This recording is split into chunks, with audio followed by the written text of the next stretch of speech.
opening at the MCG. Good crowd in attendance. And these two teams wish to do well for 1986 and climb up the ladder and possibly make the five. At the bounce, Lee straightens up, got the tap down, picked up and kicked up toward the half-forward zone. Players come out to meet it. There's a chance now for Landy. Got a hand pass going forward. Richmond going into attack with the ball slews off the side of the boot and defensive work done by Batterston. He moves the ball back to the wing position on the outer side. Going in to meet it is Egan. Egan can't get there before this new player for Richmond coming out, Turner. Turner shoots in a hand pass. Over to Peter Moore. Peter Moore with a long kick up towards half forward. Going in after the Richmond defenders. Desperate play by all players concerned under these hot conditions. Palm gets it across towards his teammate Michael Lockman.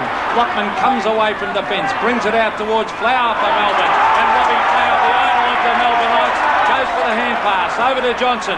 Alan Johnson picks up, snaps at the goals, up the full board, but a safe mark is taken down there, but it's a free kick. It's a free kick given against Peter McCormack, right in front of goal. I think the recipient will probably be, let's have a look. It's going to the Melbourne player right down there in front of goal in Reynolds. Michael Reynolds, there he is. He's come back from serious knee problems, Michael Reynolds, and has been awarded a free kick right in the teeth of goal, and this will be a goal straight through. First goal of the game, first score of the game, kicked by Melbourne by Michael Reynolds. Well, Peter, we had a shot there of Peter McCormack coming over from Collingwood and playing in the Richmond colours this afternoon. There you are, number 15. Very hard to recognise in that new outfit, isn't he? Well, it's amazing once they get into a different jumper, and these days, Jack, with many players interchanging clubs, we see that every week, but Peter won't be happy with that, to give away a goal so early in his career with Richmond. Well, the centre bounce once again. The umpires I've mentioned are Howlett and Hinton. The ball being put down again. Melbourne, 1 goal. Richmond have not yet scored. Moore went for the tap. It came out off the hands towards Francis. Francis got around, got a funny little hand pass out, picked up by Michael Roberts, playing his first game for Richmond. The ball gets pushed out toward that half-back flank. Burke came out to meet it. Now, here's another chance for Melbourne. If that's not a throw, I'm not here. That ball was hand passed by Bailey, but it wasn't a good one.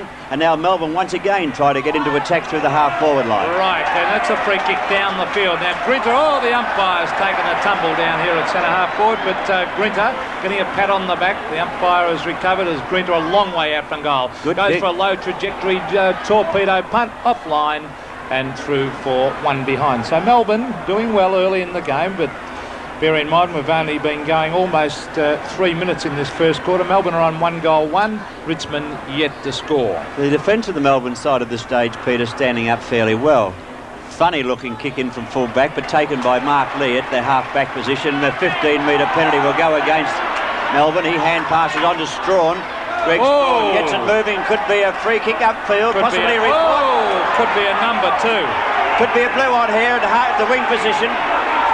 Big Mark Lee getting upfield, getting away from any troubles. It may have been...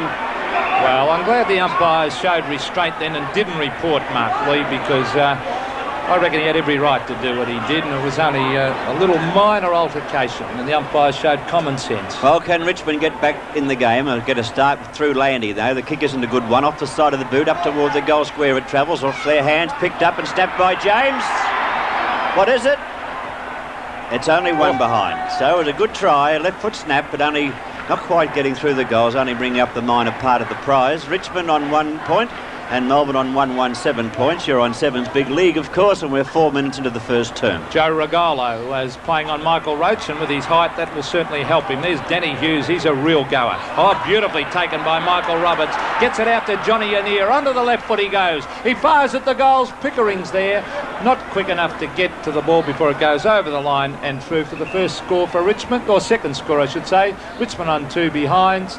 And Melbourne on 1-1, a total of 7. These players will feel the pinch as this day wears on, because we, as I said before, expect 32 degrees and it's going to be boiling out there. Good mark to Wilson, the Brownlow medalist for Melbourne. Only got a 15-metre start there, but he got a hand pass away to Cole. Cole's kick, not a good one, coming down to the wing position. It's been picked up by Stretch, a new player for Melbourne, kicking Stephen Stretch up to the half-forward line. Oh, a bit of hesitation there in the Richmond boys' minds. Lockman picks up, his kick ineffective. It comes slightly up toward the flank. Out of bounds would be the result now, and the umpire will say a boundary throw-in. Great to see Michael Lockman, Jack, in the Richmond Guernsey. He was a very good under-19 player. Didn't quite make it, then went to South Australia and is back at Richmond, which is terrific news. And he's already looked pretty promising in this first quarter, as we see Thornton, a player recruited from Brunswick, trying to get it out. Back it comes to Michael Roberts, who's in everything at the moment. He gets in a hand pass to Trevor Poole, over to Strawn. Strawn slow to get rid of it. Back to Anir. Oh, Anir cops one high across the head. And Johnny Anir on centre wing. He'll run on the left foot. He loves kicking on that left foot. Over to Peter Francis. Centre wing. Francis goes for the stab pass. It's a ripper. Oh, beautiful lead by Mark Lee. And what a pass by Peter Francis. And Lee has taken this mark at centre-half forward. It will still require a pretty good kick, Jack. Yes, I doubt if he'd make it. Although, if he's got his right boots on, he could. He's about 45 out, 45 to 50. You can't see a little bit of breeze here, but it doesn't make much difference at the MCG. The kick of Lee's just going to make the grade, but it's off target, and it's through for one behind. So Richmond with 3 attempts to score a goal have not been successful. Only 3 behinds for their effort, and Melbourne on 117 points. The time clock showing 6 minutes have gone. They're in the first term on Sevens Big League from the MCG in the opening round of 1986. Here's Craig Stewart going for that mark. Couldn't take it. It's kicked away by Bailey. Up towards centre wing. Peart has dropped the sitter there, Neil Peart. Slow to recover. In they go after it on centre wing. Poole tries to get it out. He does. He gets it to Thornton, who cups one across the face. He gives it to Lockman. Michael Lockman runs into a brick wall. Rintock was there for Melbourne. Beautifully done. Looking for Wilson. But Johnny Anir knocks it over the line and out of bounds. But players are looking pretty ferocious out there. They realise the importance of this first game of the season. As we see, was that in the back? No. Play on as we see Lockman getting it back towards centre wing, but straight into the hands of the Melbourne champ. He's nowhere to go. Look at the way. Beautiful football, Flower.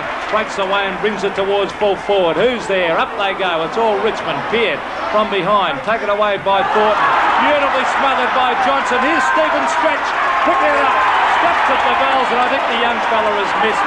And what great play that was by Alan Johnson. Well, a good bit of football there from the Melbourne team. Oh, gee, they're looking a little bit mean out there too. They're going for that ball as though they want to eat it. Both teams hungry for possession, but they can't all have it together, only one player at a time. Now's Peter McCormack in his new rig. Does look different, doesn't he? McCormack's kick up toward the centre. Good kick too. Travels well. Missed by Wilson. Hand pass on. Pickering gives it out. And Richmond go forward once again. Egan down towards full forward, where Roach is out positioned on that occasion by Regalo. And Joe Regalo brings it away and kicks it wide, looking for Darryl Burke. Burke's out there against Dale Waitman, who hasn't been in the play yet. Burke wins out. Comes away with a football. A little stab pass towards half forward, where it's taken down there by the racehorse. Have a look at him go, Richards. He's got it. Ducks around. Onto the left foot he goes. Up towards centre-half forward, but it's all Richmond, and Craig Stewart ducks back to take a safe mark. And passes on to the Richmond team, moving the ball quickly. It's been driven up there by Egan, up to the centre of the ground. Moore dropped the easy mark, but the umpire has paid it. Might have been a touch lucky there. Moore with the ball in the centre of the Melbourne cricket ground. Going for a torpedo punt, turns into a drop punt, really. It's a high one. One for the ground, I would think. No, the man in front, the long arms claim the mark. And that man down there is Craig Stewart. 15 metres will start him up towards the centre half back position. Good to see Richmond using Craig Stewart on the ball. I think that's his best spot, Jack. Well, he's doing quite well at present. Lee in the pack, can't take the mark. The Rovers are down in front. No, Flower came in a bit late, couldn't take it. It's been picked up and kicked hurriedly there by Hughes. Kicks very high toward this centre half forward position. Now the race is on. Grinter can't get there. Johnson's first to it. Gets it down. McCormack out in front. The ball eludes him. Another chance now for Reynolds. Reynolds picks up for Melbourne. Shoots toward goal. But they can't get goals, can they? Oh, gee, they've had a few chances. Peter McCormack was very, very slow to recover on that occasion. A bad bounce, Peter. That ground would be a little bit hard and the ball would be tricky.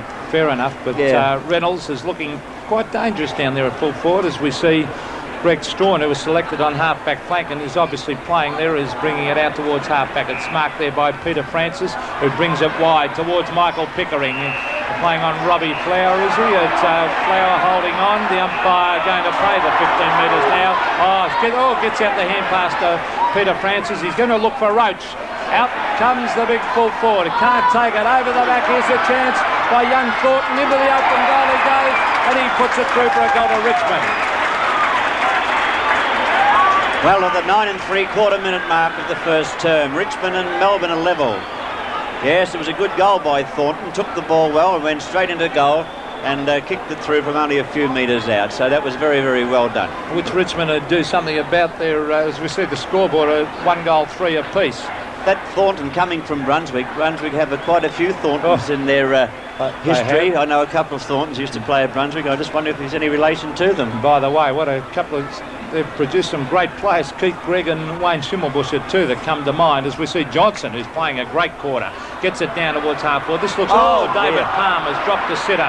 Did he cop it? The umpire paid the free, but then paid the advantage. And we see Neil Peart back at Richmond after a stint at Footscray. Down towards half forward, a nice mark by Graham Landy. Over to Pickering, he was covered. It breaks the tackle.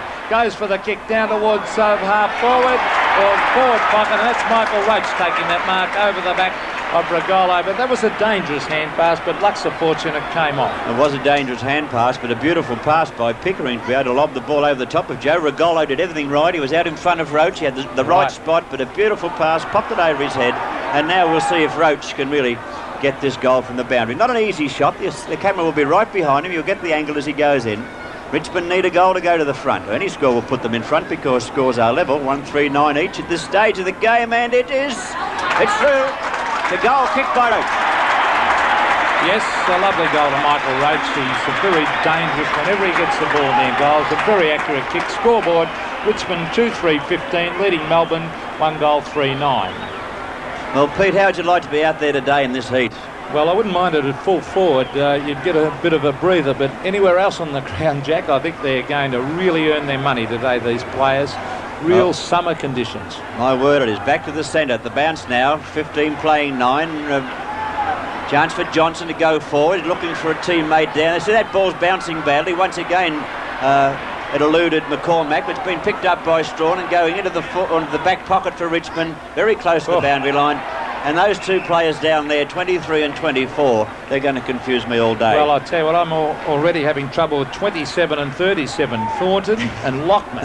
And they're playing near each other and they look alike, and for those Richmond jumpers are very, very difficult to pick out. There's a beautiful play by Darryl Cox as he hooks it towards the pocket. Out comes Reynolds. Nearly took a good mark. Hotly pressing him there was Peter McCormack, and the ball is forced over the line. But that looks like being a great duel down there. Yeah, McCormack's had a couple of bad bounces go against him, I've noticed, but anyhow, you'll have to try and get over that. The ball thrown in from the forward pocket. That's just about a throw. Been picked up by Batterson, hooked toward goal. If it gets over the top of these two competing, and it does it, McCormack got the hand to it, and it goes through for one behind. So Richmond on 2-3-15, Melbourne on 1-4-10. That's the story on the scoreboard here at the MCG. We're approaching nearly the 13-minute mark of the first term. Lee in front, punched away by Danny Hughes. Very disciplined play. Here's Johnson again on the left foot. Down towards Reynolds, playing to the side of Peter McCormack, and he takes the mark only about 8 metres out, almost directly in front. This could be young Michael Reynolds' second goal of the game coming up. A hard one to miss, really. All he has to do is make the distance with the kick of about 15 metres. He'll keep back away from the man on the mark. Puts it onto the boot rather well, and it's through for a goal. Another goal to Melbourne.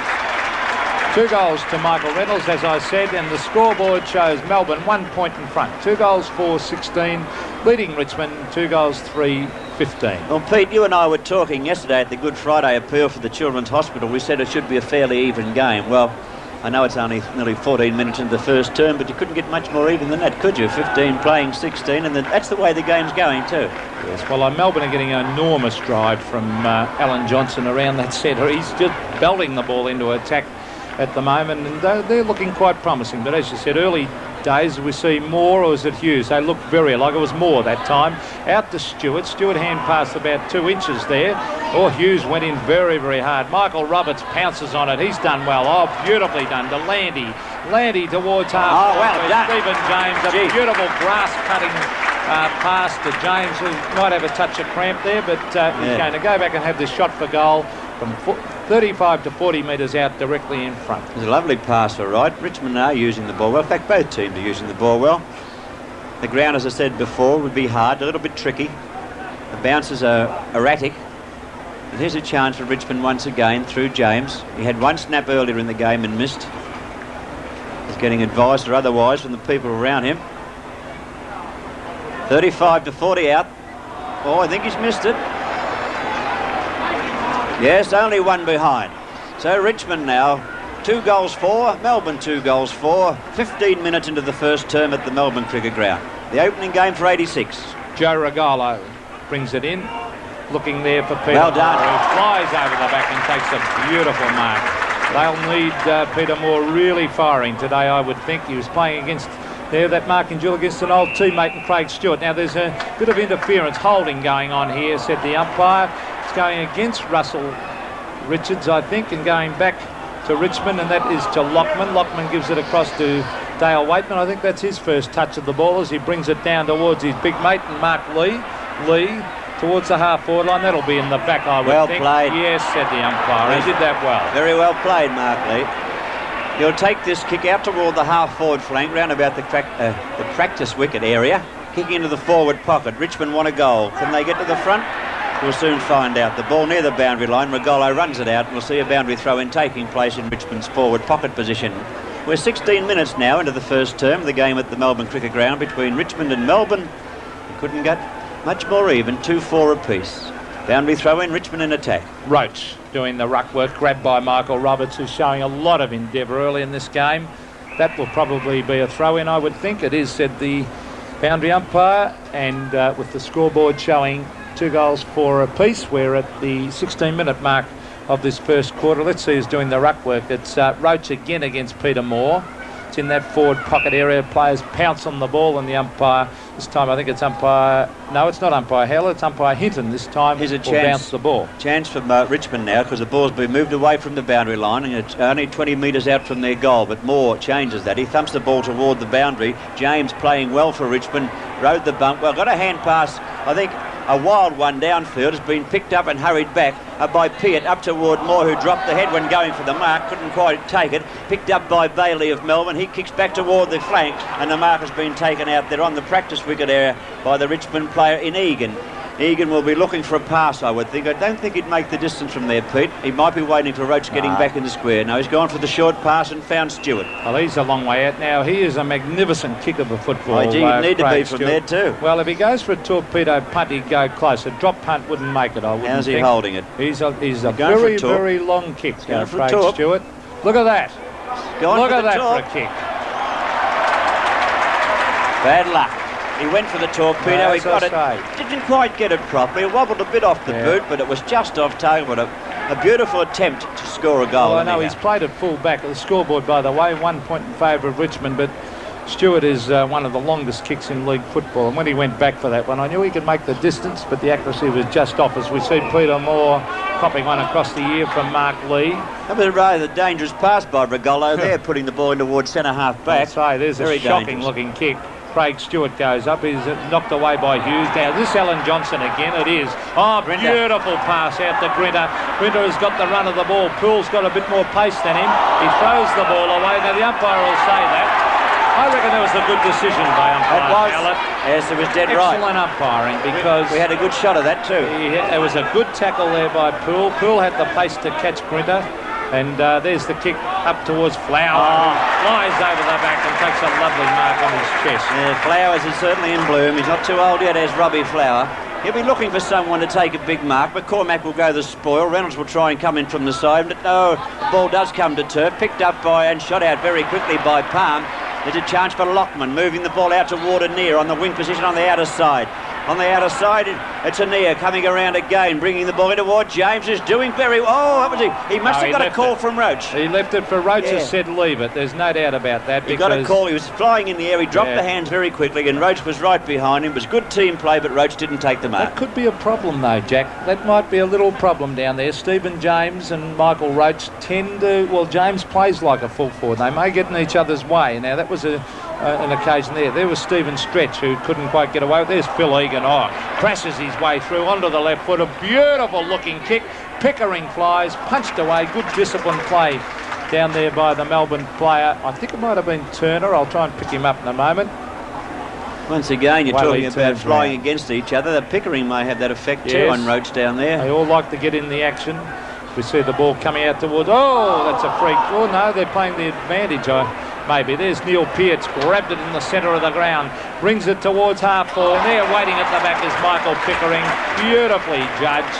He's only 30 metres out directly in front. The Richmond trainers are charging out. Someone must be hurt. On a day like today, they're taking out the water bottles, Pete. That's what they're doing. They've charged out 4 of them to give all the Richmond players a drink.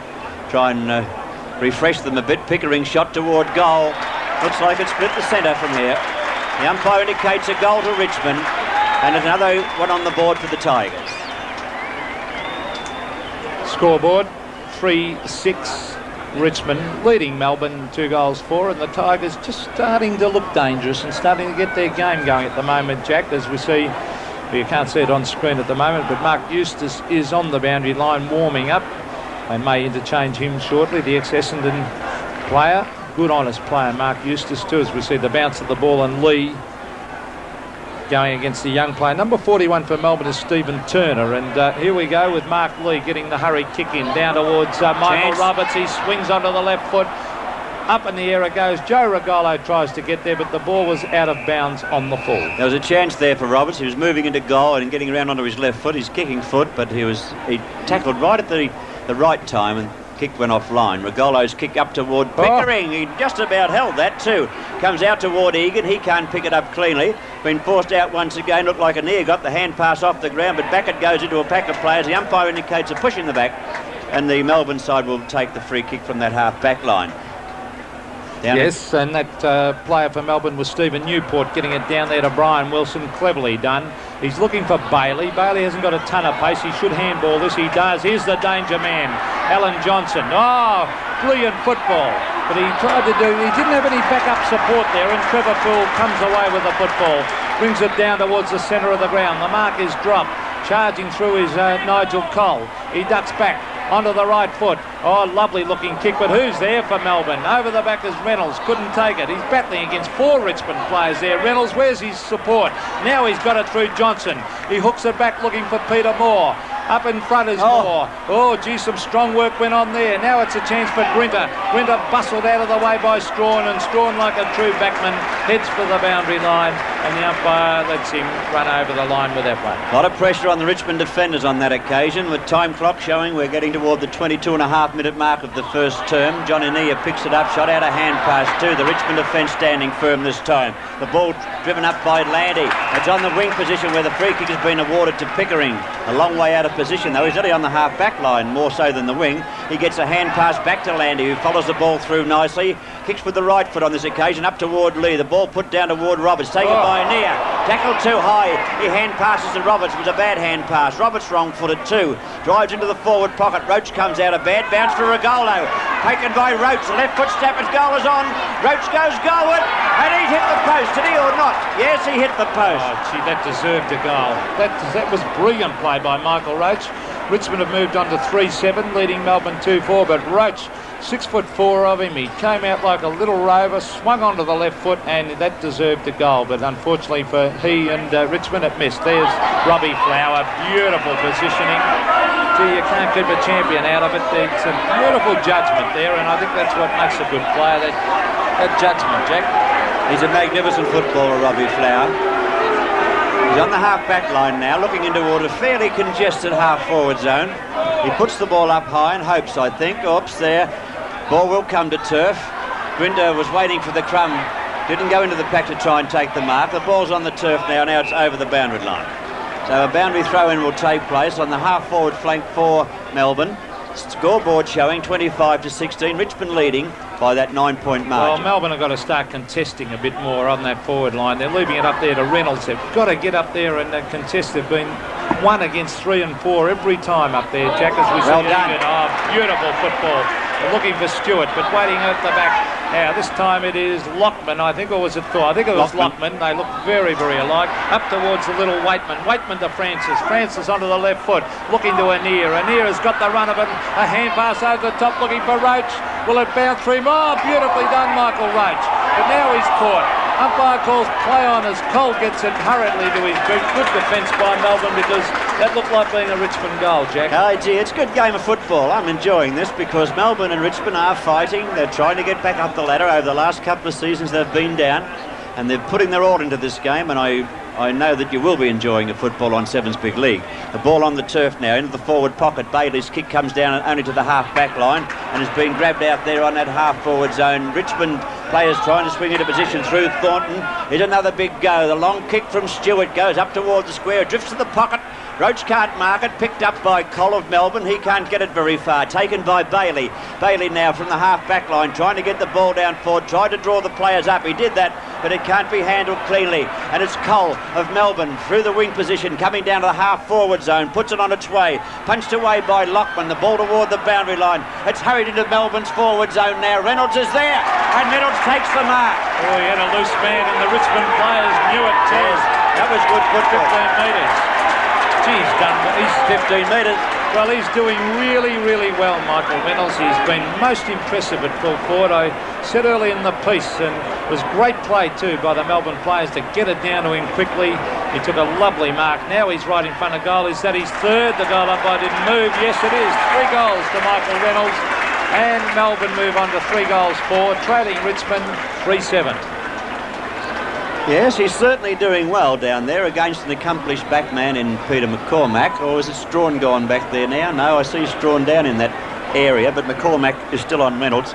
So he's having his work cut out, and Peter McCormack, he'll be a bit perturbed today, having 3 goals kicked on him already. Peter's a very tight player normally, and a very good, honest player, but by heck, it's a bad start for his career with Richmond. 3 goals already, and we've only been playing 26 minutes. Richmond lead by 3 points. Sevens Big League, the first term of the game at the MCG, the opening round of 86. Ball thumped to turf. It's been taken and hurriedly booted downfield. It's been kicked right in the direction of the half-forward line by Newport, and a mark taken in defence down there by Lockman, doing quite well for Richmond. That was pure courage. He's looking for a teammate now. The leads aren't really good. They're all leading toward the fence. I don't think he wants that type of lead. He sees Francis now. Goes for Francis, and it was a good mark. Well-placed kick too. Lockman using the ball well, and he's getting it fairly often too. There's the kick from Francis, a high one. It will come to turf, I would think, because the pack come into it now. It picked up, no, Waitman didn't pick it up cleanly. He's trying to get it now. Tapped it down like a basketball. Very clever play, Dale Waitman. Can't gain it though. Roberts goes in, uses the body well. Tried to keep the ball in play, and umpire said in the back.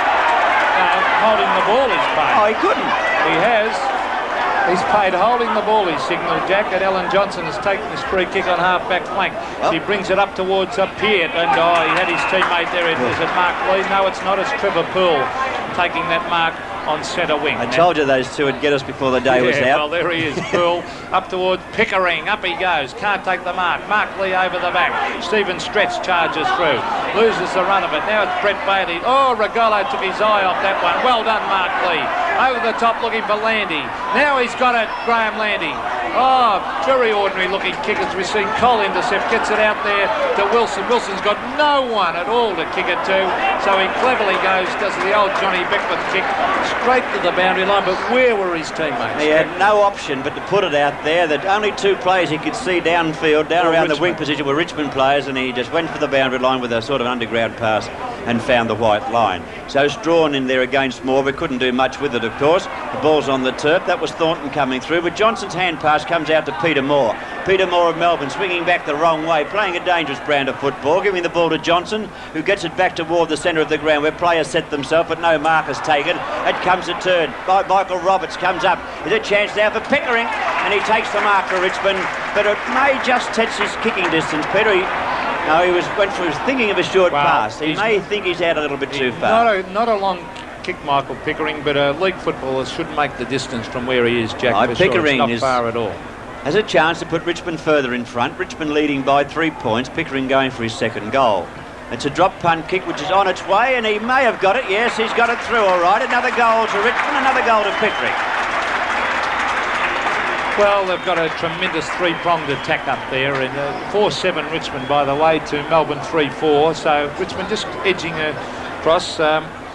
Pickering has kicked 2 goals, but they've got James, they've got Roach, and they've got Pickering.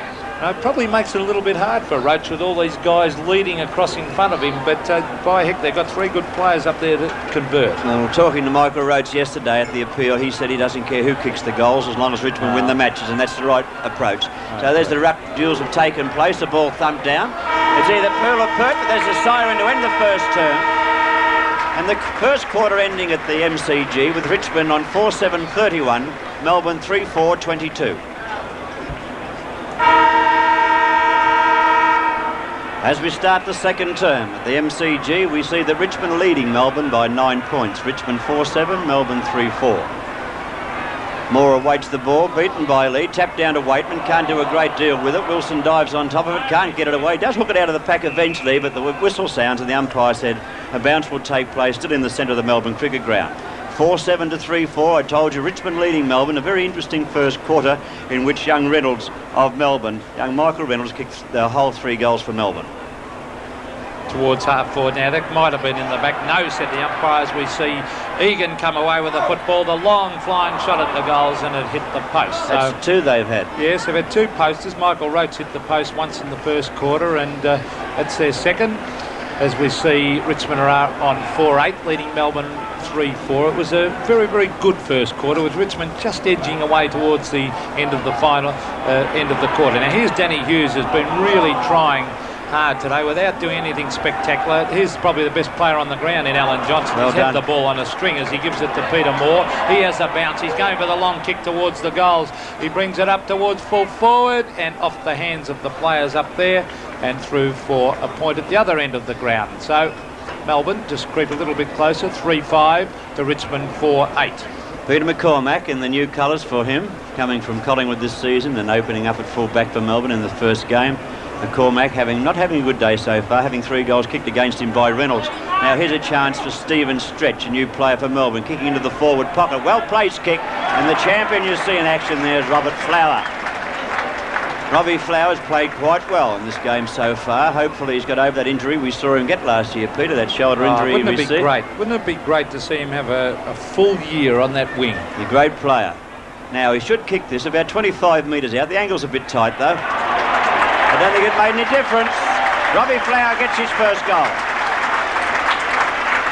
Melbourne have moved on to 4-5, 29 to Richmond 4-8, 32. And this has been a seesawing game with a very, very even contest. A couple of times, Jack, in that first quarter, I thought Richmond were going to run away with it, but Melbourne, the young players, and with the help of their experienced players too, have fought it right out, and we're seeing a very entertaining game. Yes, if the other 2 games were as good as this today, the football public will be enjoying a feast of football.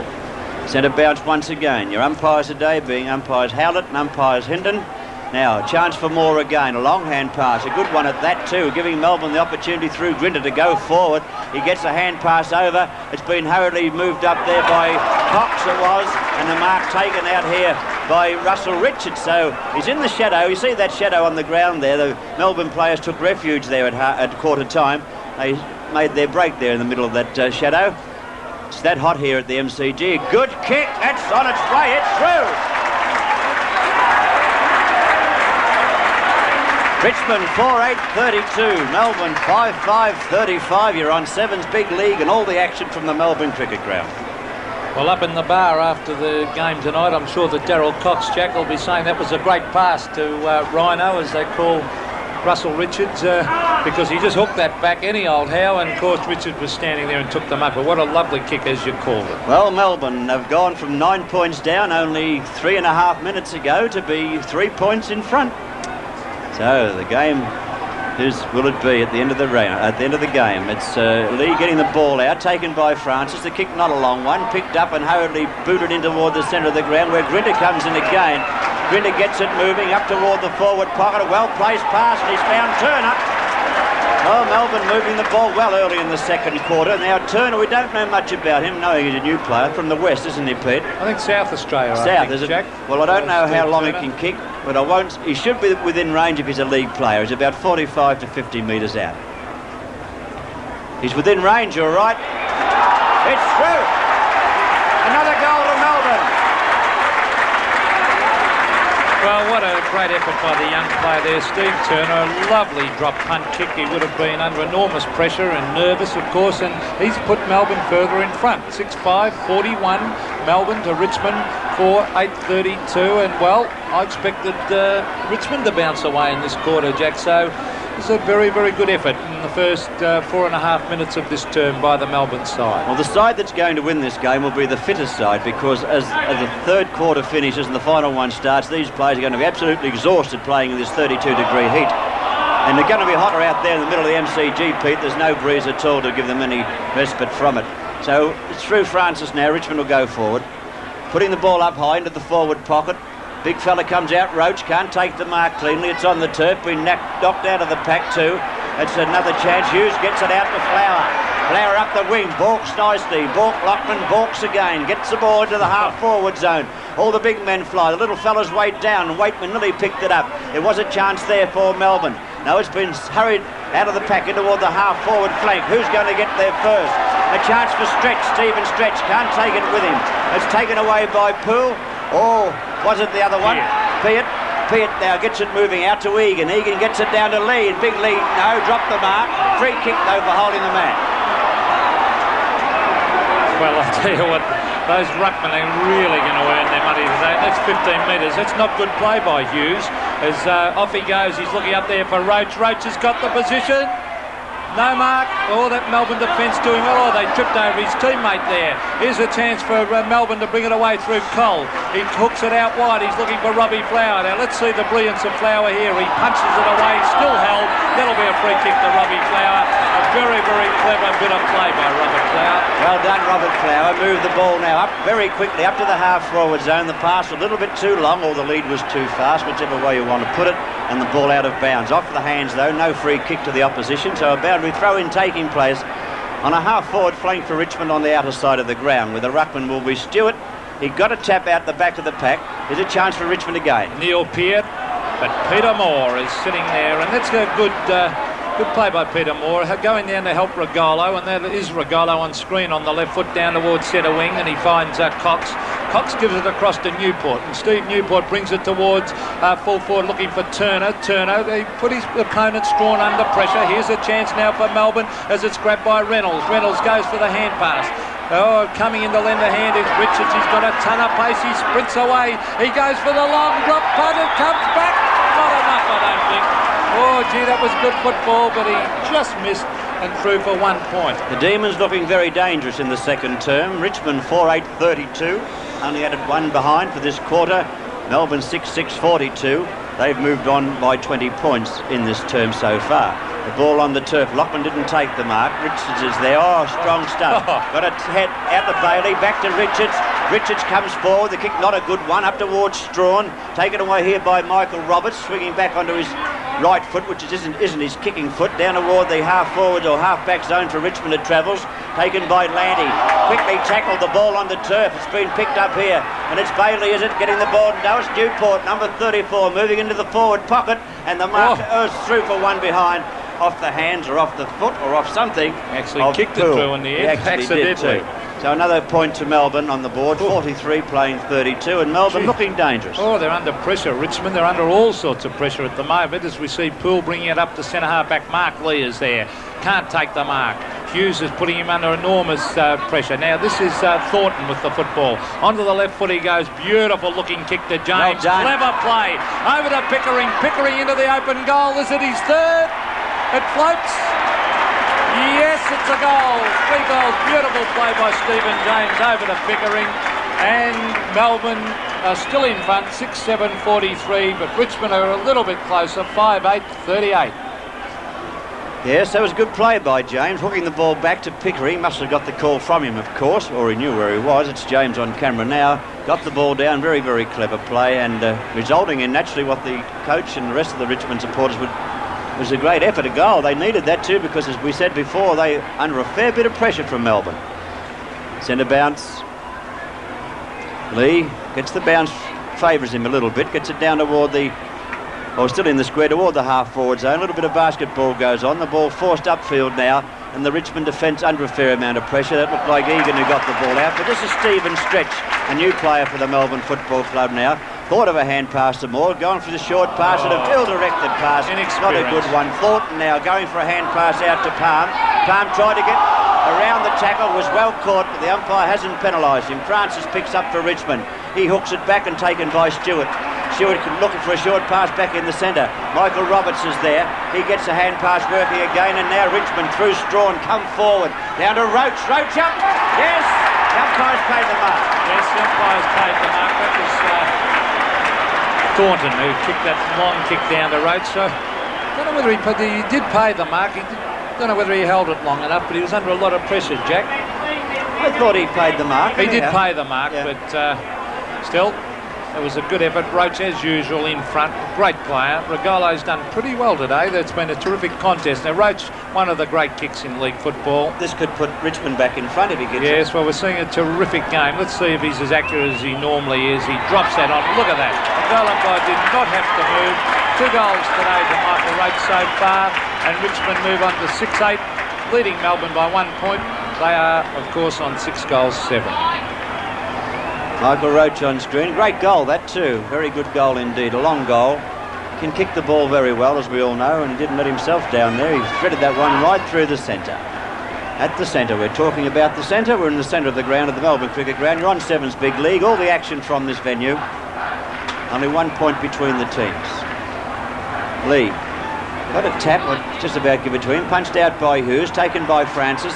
Francis gets it down toward that half-forward zone, and that was a mark to James. No, the umpire didn't play it. James got it out quickly, but the umpire had already blown the whistle, and we'll see a bounce taking place at the half-forward. Now it's a free kick going Melbourne's way at that half-back position. Be taken down there on that half-back flank by Darryl Burke. Burke looking for somewhere to go. Balk's the man on the mark. Doesn't really know what he's doing, I don't think, at present. He's trying to gain ground. Eventually got the ball to Moore. Moore's trying to gain ground too. Nearly ran too far. Moves it in toward the square now. It's a good-looking kick. Was it touched or not? It's a goal. Wow. That was great stuff. I thought that Burke, at one stage, got himself a little bit tangled up. He eventually got the ball out to Moore. Moore took a, and I reckon took more than the 15 too, Peter. Took a lot of ground. Eventually got to the half-forward zone, let fly with a good kick and put it through. And strange enough, when he bounced it, if he had have been grabbed then, it is gone. Holding the ball, of course. But it was a brilliant piece of play, and starting off with Darryl Burke from the half-back flank. But that is exactly what Melbourne needed. A bit of inspirational play, some good shepherding down there by Reynolds at full forward as well. Centre bounce with the time clock just past the 12-minute mark of the second term on Sevens Big League. The ball moved by Wilson out to the half-forward flank for Melbourne, running in the shadow of that light standard. It runs toward the boundary line, and that's where it will finish. And we'll see a boundary throw-in taking place on the half-forward flank, members' side of the ground. I think the players then were quite happy that it went over the line, Jack. Yeah, they're all getting into the shadow of the light standard. Don't often see that in football, do you? Dale Waitman's been replaced. He hasn't been in the play at all so far, so that's not surprising as we see John Anea getting it across there to Lockman. Lockman over there to Roberts. Oh, he's under pressure. There's Thornton was caught with the ball. Oh, brilliant play. But it comes out to Palm. Palm with a hand pass over there to Lockman. Lockman to Thornton. Thornton gets it straight to the Melbourne player. That looks like Newport, it is. Newport brings it towards half forward. Oh, up they go. Nearly a mark. Not paid. Play on as Peart grabs it. Peart runs towards centre wing. Neil Peart onto the left foot he goes. A driving kick looking for James. Up he goes. Couldn't take the mark. Nigel Cole hotly pressing him. He's got a ton of pace. Ducks back onto the right foot. A little chip pass towards the Stephen Stretch. He's got it on centre wing. He brings it towards half forward, but straight to Trevor Pearl, who ducks back to take an easy mark. That was bad play there by Stretch. Just got the ball and kicked it in anywhere. Poole getting a hand pass into Strawn. Strawn hasn't got a lot of pace and got caught by his lack of pace on that occasion. The ball on the turf. Shovelled out of the pack. Roberts breaks through. Loses possession. Picked up by Wilson. He goes out. A good pass too. And it's Ted Fitch going goalward. Ted Fitch is going to be shepherded through there by Turner. He straightens up. He shoots and he's missed it. I think he's missed it. Oh, he could have kept going. Another funny thing too, he could have run, he could have given himself a better angle and everything. There was no one. There was some beautiful shepherding went on by his teammate behind there, and he could have straightened up, he could have run right in, he could have done whatever he liked, but he just panicked a little bit and he put it offline. As we see the scoreboard, 7-8 Melbourne, Richmond 6-8, 1 goal the difference. Peter McCormack straight down the ground, but Big Moore's there for Melbourne. Oh, and so was Danny Hughes for Melbourne. Lee asking why didn't he get a free kick for the push in the back, but the umpire not having any. Hughes gone short. Down his teammate too, and this will be a shot by Grinter. Nice piece of play. Tremendous play there by Hughes, because he walked back to take his kick, watching the play, instead of turning his back on it, Jack, and he saw the loose man and put his teammate within distance. Well, Grinter is within distance, about 50 metres it'd be. Take a good kick. What is it? It's a Melbourne goal for mine. Melbourne kick another one. Lovely kick there by Grinter. Melbourne have moved 2 goals in front, 8-8. Total of 56, leading Richmond 6-8, 44, and that is his first goal. Well, it's been a seesawing game. We're 15 minutes into it now. We're in the second term on Seven's Big League by 15 minutes and a few seconds. Entertaining game of football, 6-8 playing 8-8. And the umpires today, Howlett and Hinton, doing quite a good job. The ball about to be put down now. Lee and Moore. Lee got the tap. Batterson's kick, not a good one, straight up in the air. Stewart's under it, can't well take done. The mark. Been hurried down out of the centre, down toward the half-forward zone. Egan has a shot. Oh boy, a running shot by Philip Egan, and he slammed it through, and Richmond replied very, very quickly. They've moved on to 7-8, a total of 7-8. Does that add up? Yes, 7-8, 50 to Melbourne, 8-8, 56. Well, you can't get much better than what we're watching, Peter. No, well, that was brilliant play. A little bit of luck involved as the ball was kicked hurriedly out, and Egan was luck's of fortune. He was sitting there waiting for it, but Phil Egan, well, he looks as though he might develop into a pretty good centre player this year. At the centre bounce, 6 points between the teams, Melbourne leading. Picked up by Thornton, the kick hurried downfield. Pickering had the hands, but couldn't hold it.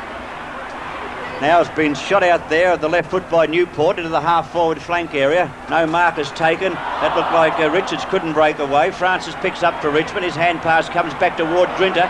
Grinter in all sorts of bother. Broke the tackle, got a left hand, a left foot to it, I mean. And he's kicked another one. Lucky kicked it.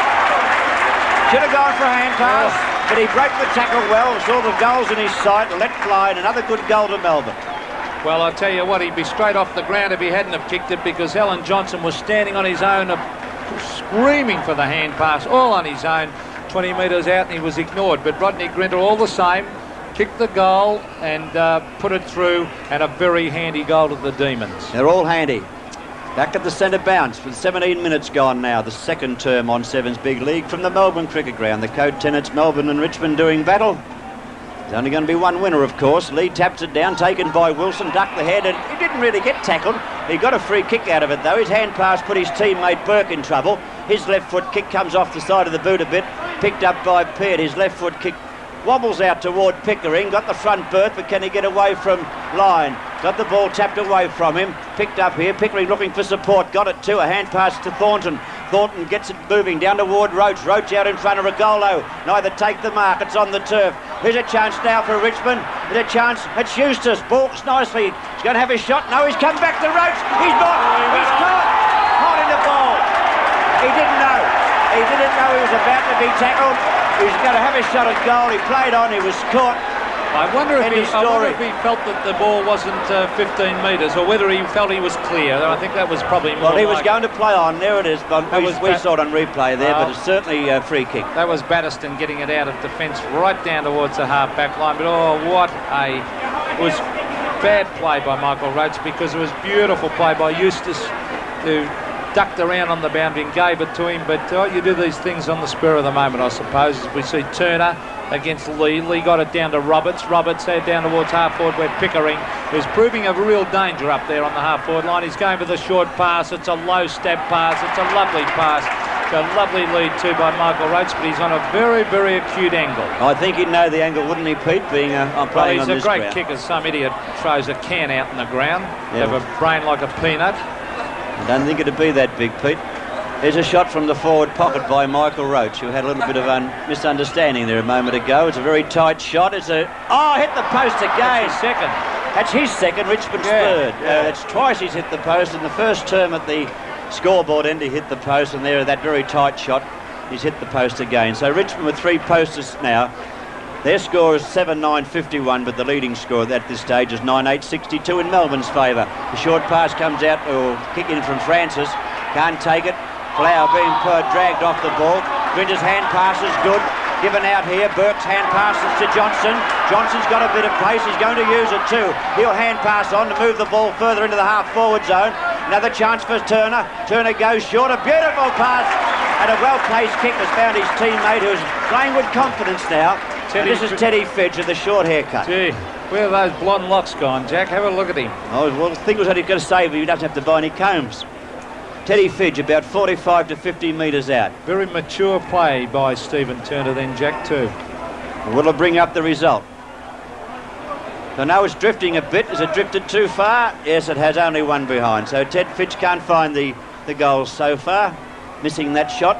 9-9, 63 to 7-9, 51. It's Melbourne leading by 2 goals. We've just gone past the 20-minute mark of the second term. And Lee trying to take the mark, can't do so.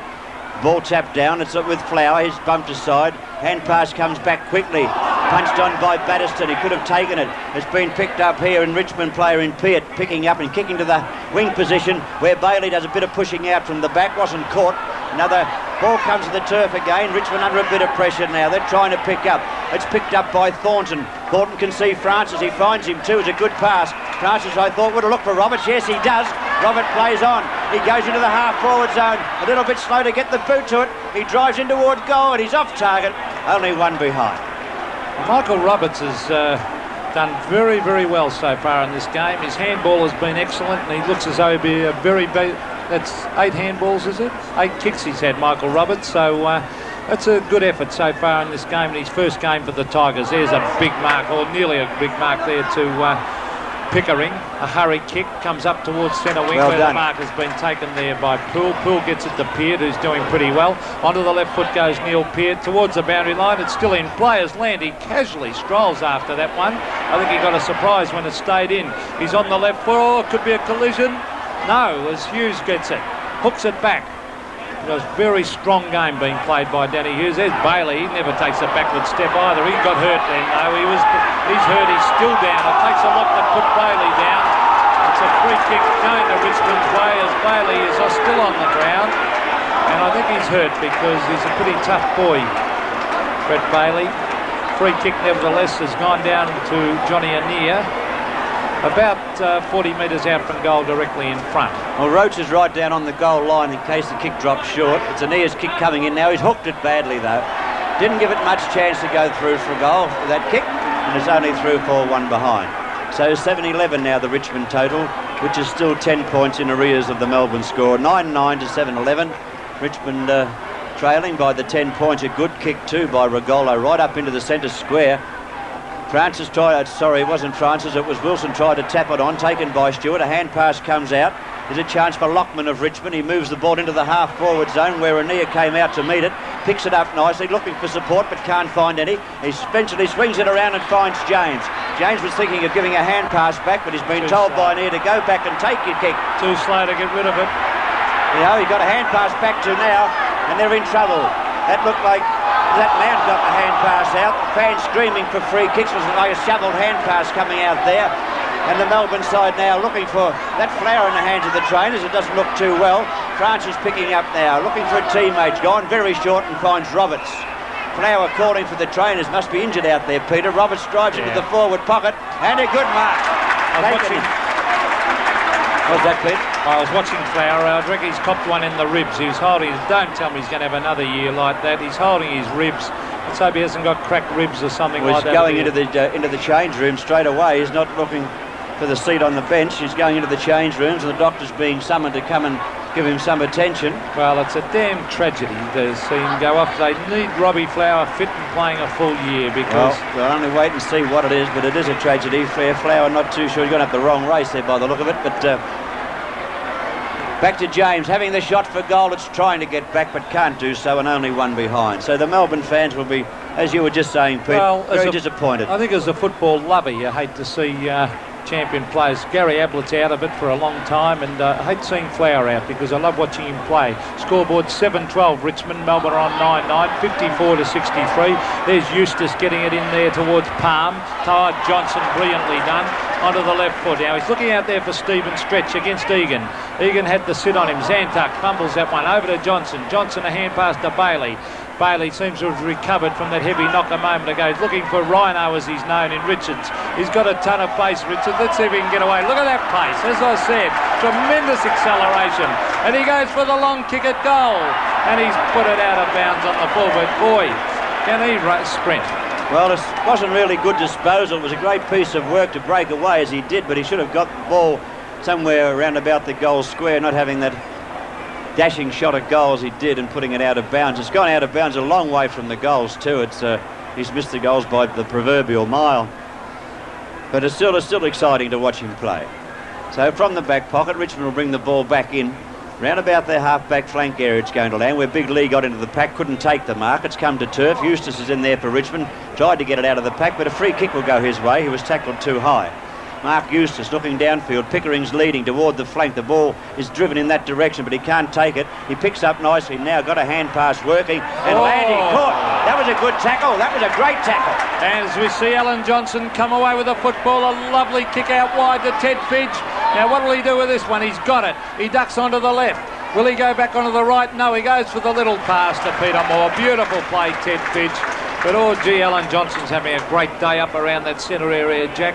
That was a great piece of football, that was. 11 kicks to Johnson and a number of handballs as well, so he's having a top day as we see Peter Moore going for his second goal of the game. He stabs at this one. I think he's missed. Oh, snuffed in. I thought by the goal umpire he'd missed it, but he has got that one in. A low skimmer and a handy one too. Melbourne 10-9, 69, lead Richmond 7-12, 54. I think Peter Moore got much as shock as I did when the two hands went up there from the goal umpire, because I thought that had missed from where we were sitting. The umpire came right across to his left-hand goal post, and I was just about, I would have put money on it that he'd missed, but the umpire said a goal. Pickering coming off, he's kicked 3 goals. Yeah, well, maybe he's exhausted. I think I'd be exhausted too. Had to play out there today. Walsh coming on for Richmond in place of Pickering. The ball back in the centre. The game at the MCG, 69 to Melbourne, 54 to Richmond. And a good game of football it is. There's a free kick holding the man. No, the umpire said no. So it's going to be a free kick. We'll be paid out of it now, and we'll go to David Palm. Pickering's getting treatment there, I think, around the hip area from the trainers, Jack. Most likely a brew. Oh, good mark to Mark Lee. He'll be looking for Big Roach now. I wouldn't be surprised if the lead is there. It is now. Roach leading out in front of Regolo. The hands are up. The fist comes in to spoil. Anea looking for the free kick and being paid. Was being held, didn't have the ball, and John Anea will take a shot at goal for Richmond, and hopeful that he does better than he did on his last attempt, which he hooked badly. This one is on the other side of the ground, so he's got more chance of kicking it. Johnny Anea, not a good-looking style. The ball on its way, and the umpire said he's consistent. He's missed again. I'm very impressed with the... It's a smart comment, Jack. Consistent. He's missed again. Got onto it a bit late. As we see Regolo, who's doing an excellent job there at fullback on Michael Roach. A very disciplined game. There's Lee. Was he interfered with? I thought he staged that one a little bit, Jack. Well, that he may have done. He may have put one over the young player who was competing against. Lee going into the forward pocket, looking for Roach again. Regolo, great. Did he mark it? No, he didn't. No, he evidently hasn't. Anea getting a hand pass back along the flank. Walsh. A flying shot by Walsh. It just came on. Here's a goal. Off the boot of Landy and through for a goal to Richmond. So Richmond would have loved that one. 8-13-61 the Richmond total. Melbourne 10-9-69. You're on Sevens Big League. Well, Melbourne have looked very, very good, but Richmond have wasted a few opportunities up forward. That was a handy goal. A good play by Philip Walsh. He was looking for a short pass. No one led, so he hooked it back. And... of course, it was capitalised on. A good mark taken there by Landy, and he popped it through for an easy goal. But I'm not sure which way this is going to go, Jack, at this stage. No, well, who is Pete? No one will know. Tapped down by Lee to Roberts. Roberts can't get it out on the second attempt. Dives in afterneath it, but the umpire will be forced to bounce again. I know one thing, we're going to have 40 very, very tired footballers at the end of the game. You can back that in. That's about the only certainty we can find today, that one, because they'll be just about exhausted. In fact, they'll be nearly exhausted by three-quarter time, because it's been a fairly hectic game of football. Up they fly, the ball's tapped down, hurried out by Zantuck on the left foot toward the half-forward flank. Packers come back toward the wing. Francis first to it, going to get a good break here too, I think. going back onto his right foot, going back in toward the centre, looking for Stewart. Stewart will get in a bit late, but he took the mark, played on quickly too. Good piece of football. The hand pass comes down to Egan, but he couldn't accept it. There's another chance for Melbourne player. Looks like Bailey again getting the ball. No, it's not. It's been kicked up there by Richards up to the half-forward zone. Moore up very high. Can't take the mark. It's on the turf. He follows through. That could have been a free kick Richmond's way. Wasn't paid. Moore gets the boot to it, but he's off target. In fact, he's offline altogether. Out of bounds on the full, and Richmond's free kick. Yes, and Peter Moore doing a lot of resting on the forward line today, and Danny Hughes is taking a lot of the workload on the ball, and well, he's a real goer. Gee, look, he does some good heavy work. There's Darryl Burke coming away with the football. He centres it. That was unselfish football. Beautiful football, Darryl Burke, because he saw Reynolds lead out from full forward. He could have blazed away himself, but he centred the ball, and it's been rewarded with a good mark by Reynolds, who now lines up for his 4th goal. Well, that's disciplined football, Peter. Reynolds going from about 25 metres out, point-blank range, as Peter told you, and I think he's missed it. Oh. Well, that was nearly a gift, but he didn't accept it. So it wasn't an Easter gift for Melbourne. He missed that one badly. That'd have been a handy one. Yeah. As I said before, they're all handy, and I reckon he should have kicked that. He's kicked the first 3 up to quarter time, the only 3 Melbourne had, and he's missed that sitter. Well, that hurts the player who kicks it down to him, you know, because if they do all the hard work and get it to full forward and they miss easy ones like that, it's disheartening. As we see a good mark taken by Philip Egan. He gets it out towards Johnny Anir, who's playing well.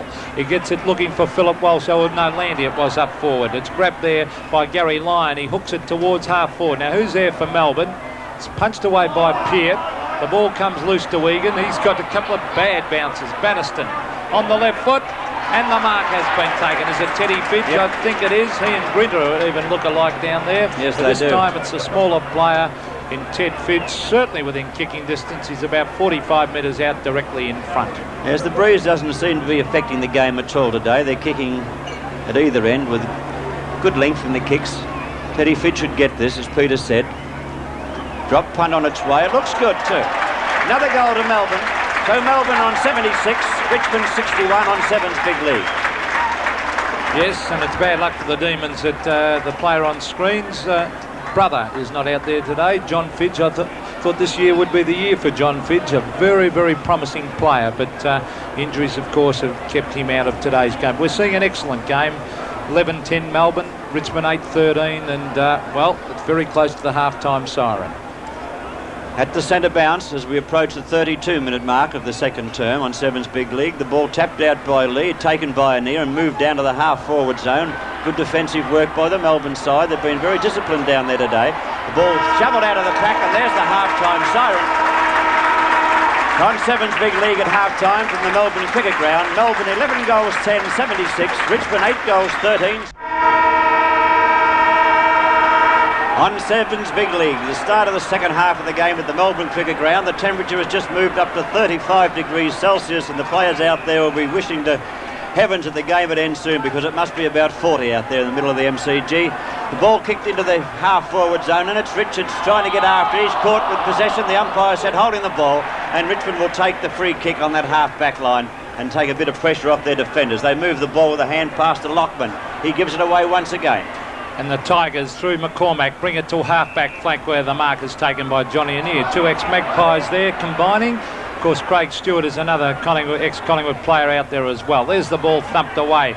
In the first half, it's Stephen Stretches, the player trying to keep it in. Number 18 for Melbourne. In the first half of the game, we saw a very, very even contest with Melbourne just edging ahead before half-time. But, Jack, at that stage, we had no idea who was going to win this game. No, well, Melbourne do lead at present by 15 points over Richmond, and Richmond will have some trouble pegging them back, because as this game progresses, each player, of course, will be energy to be sapped by the tremendous heat out there. So that 15-point lead would be very, very handy for Melbourne. The ball down towards the half-forward zone, out to Zantuck, cleverly played out too. Gave it to Richard, he gives it over once again, and the new player Stretch going in for Melbourne, but kicked wildly once again, or very too long, I suppose you'd say, for his teammate in Grid. It's been picked up by Francis of Richmond, who's played quite well. Got tripped on that occasion, and he will take a free kick.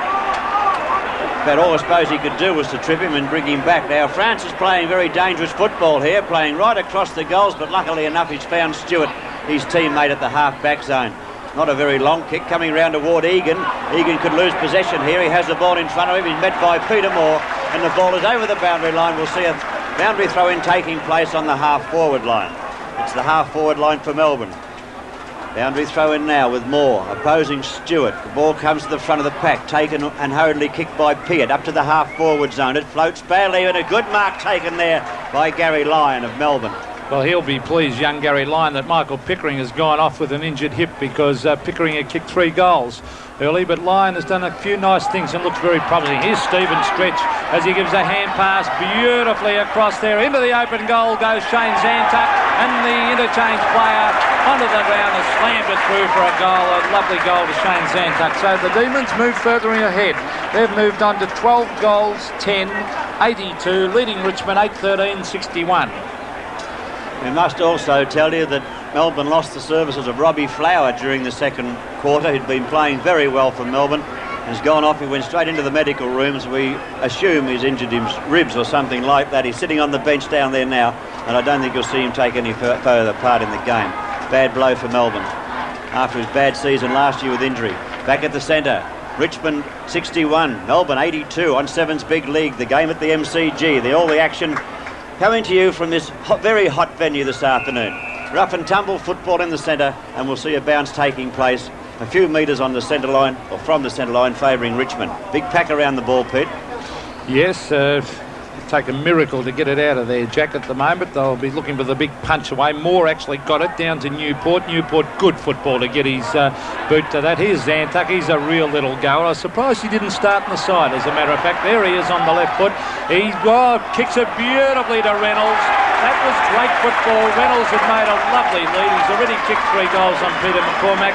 A chance for his 4th, and what great play that was by Zantuck. Great play. Reynolds kicked 3 goals, the Melbourne's first 3 goals in the first quarter, on Peter McCormack. Going for his 4th goal. He missed a very easy one in the second quarter. I think he's missed that one too. Yes, he was a little bit further out on that occasion and missed, but the one he missed in the second term was only from about 30 metres. So there he is on screen, or he was. Now Francis kicking in, is it? Doesn't matter who kicks him in these days, Jack. No, Peter Francis kicking in. Lee underneath the ball, tried to tap it on, couldn't make contact. Morse tries to do the shepherding for Wilson. Wilson going for a funny little pass round the corner. Has found Richards, but he couldn't quite hold it. That's a funny looking hand pass. That was a throw.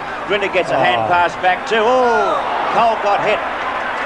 Down they go. Players come in now. The hand passes are wild, and a free kick going out there will be taken by Nia. One of the great things of Melbourne's play today, and John Northey would be wrapped in, is the tackling. Their tackling has been tremendous. Oh, there it is again by Reynolds as he went in, and lucks of fortune that Johnny Anea was there, and he brings away with the football out towards Poole. Poole and Alan Johnson. Johnson probably the best man in the ground in the first half. Oh, there's Neil Peart almost getting caught over to Poole, who had a great year last year, Trevor Poole. Here's Waitman, who was interchanged at the end of the first quarter. He had a very, very disappointing first quarter. He gives it to Michael Roberts. He's been an excellent player today. He kicks wide. He's looking out there for Stewart. He's bowled. I don't know about that one. I thought it was in the side. Well, I was just looking at that play of Richmond. They've gone from the wing across into the centre, come back to the half-forward flank on the member side. Not very positive football as far as I could see. I thought it was very poor football. Now Melbourne will try and hurry it forward through Zantuck. At a very open half-forward line. Fidge is calling for it in the forward pocket, but it's not being delivered there. It's coming over the back now. There is a chance for Melbourne if they can break away. That was Richards being caught, but the ball was held to him. Melbourne 12-11, 83. Richmond 8-13, 61. We're nearly 6 minutes into the third term. This is umpire. And the temperature has just risen to 36 degrees Celsius outside. Boy. So what it is in that middle of that MCG, I daren't think. Those players will be feeling the pinch, or they're feeling it now, I know, but come the final term, they'll be just about out of all energies. A push out, said the umpire, and I think it's Phil Egan going to take this one. It is. Egan gives a hand pass across there to Lockman. Michael Lockman had a year in South Australia, a former under-19s player here at Richmond. Oh, good play by Bailey. Over Zantuck has really livened up the Melbourne side as he kicks it towards half-forward. Peart sets himself, can't take the mark. In they go after it, trying to get it out of Steve Turner. He kicked a lovely goal in one of his first kicks in league football. Steve Turner, ex-West Aussie, number 41 on screen. The ball Kicked a is beautiful out. goal, didn't he? It was a lovely long drop punt as we see the ball thrown in. There's Stewart down to Waitman. They need Waitman firing, Richmond, if they're going to win this game. He kicks it out wide, looking for young Thornton. Came from Brunswick this year to the Tigers. It's been one of their better players. An attempted trip there, that was, as the kick comes down to Roach. Hughes also there. Now it's Peter Moore. Oh, brilliant play.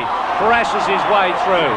Now it's a chance for Richmond. Michael Roberts, play on, good umpiring to let it go. And here's the man of the game in my book, Alan Johnson. A long kick right up towards the centre wing. I think he just pulled a hamstring, Johnson. Well, there's Turner with the hand pass. Back it comes to Batterston. You see if we can pick that up as we see Batterston kick it wide. He's looking out there for Teddy Fidge. Which way will it bounce? Oh, cleverly done, Fidge. But Francis, held by the shorts. The umpire missed that one. Play on now, said the umpires. In they go after it as Thornton gets, Lockman, I should say, dives on the ball, number 27. And let's see if Alan Johnson... In the centre, it looks like a groin. He's got the magic spray in the groin area. Looks like he's strained a groin. He's been playing very well too for Melbourne. Nearly the best man on the ground. It looks like he may have to come off onto the interchange bench and get some treatment. But Lockman of Richmond going after the ball. Didn't really think that was out. The umpire was right there, so I can't argue with him. Well, he is limping a bit, and he's going back to where? Alan Johnson down to the back pocket. Back pocket. Yes, he's gone to the back pocket. So that'll be interesting. That'll be a shocking blow if they lose him, because he's had a tremendous day. Right, Melbourne Football Club having a good day so far, but they don't count their chickens before they're hatched. They'll have to wait to see what's the result at the end of the game. From Batterston, the ball comes to Fidge. Hooks it back overhead. It's going to go close. No, it won't break right. And another one behind going to the Melbourne total. So Melbourne now 12 goals 11. 12-12-84. Richmond 8-13-61 with the time clock 8.5 minutes into the third term on Seven's big league. Philip Walsh takes the mark, swings back on that left foot, will drive the ball up toward the centre wing. They don't seem to be kicking very long. He's looking for big Mark Lee, but Egan takes the mark for Richmond on the wing position. Egan can see a short pass to Roberts. Johnson's come downfield away from Roberts, and a kick from Egan straight over the boundary line, and the free kick will be taken by Gary Lyon of Melbourne.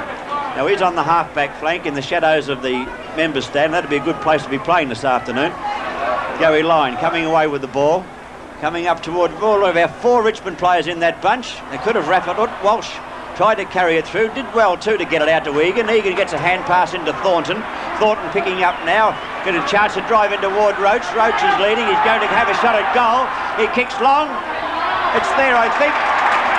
A good goal. There's a good goal kicked by Ron Thornton for his seconds, and Richmond coming back slightly, but they have a long way to go. Yes, a tremendous goal there by Ron Thornton. I said earlier in the quarter that he came across to Richmond from Brunswick. He's been tremendously impressive today in his first game for the Tigers. He's got a ton of pace, he's got a lot of courage, and he's kicked 2 great goals, and that's the one they badly needed. They needed something to lift them because Melbourne were looking very, very good. At the centre bounce, as the time clock ticks around to the 10-minute mark of the third term on Seven's big league. This is the vital quarter, of course. The third term always is the vital quarter in football, in my way of thinking.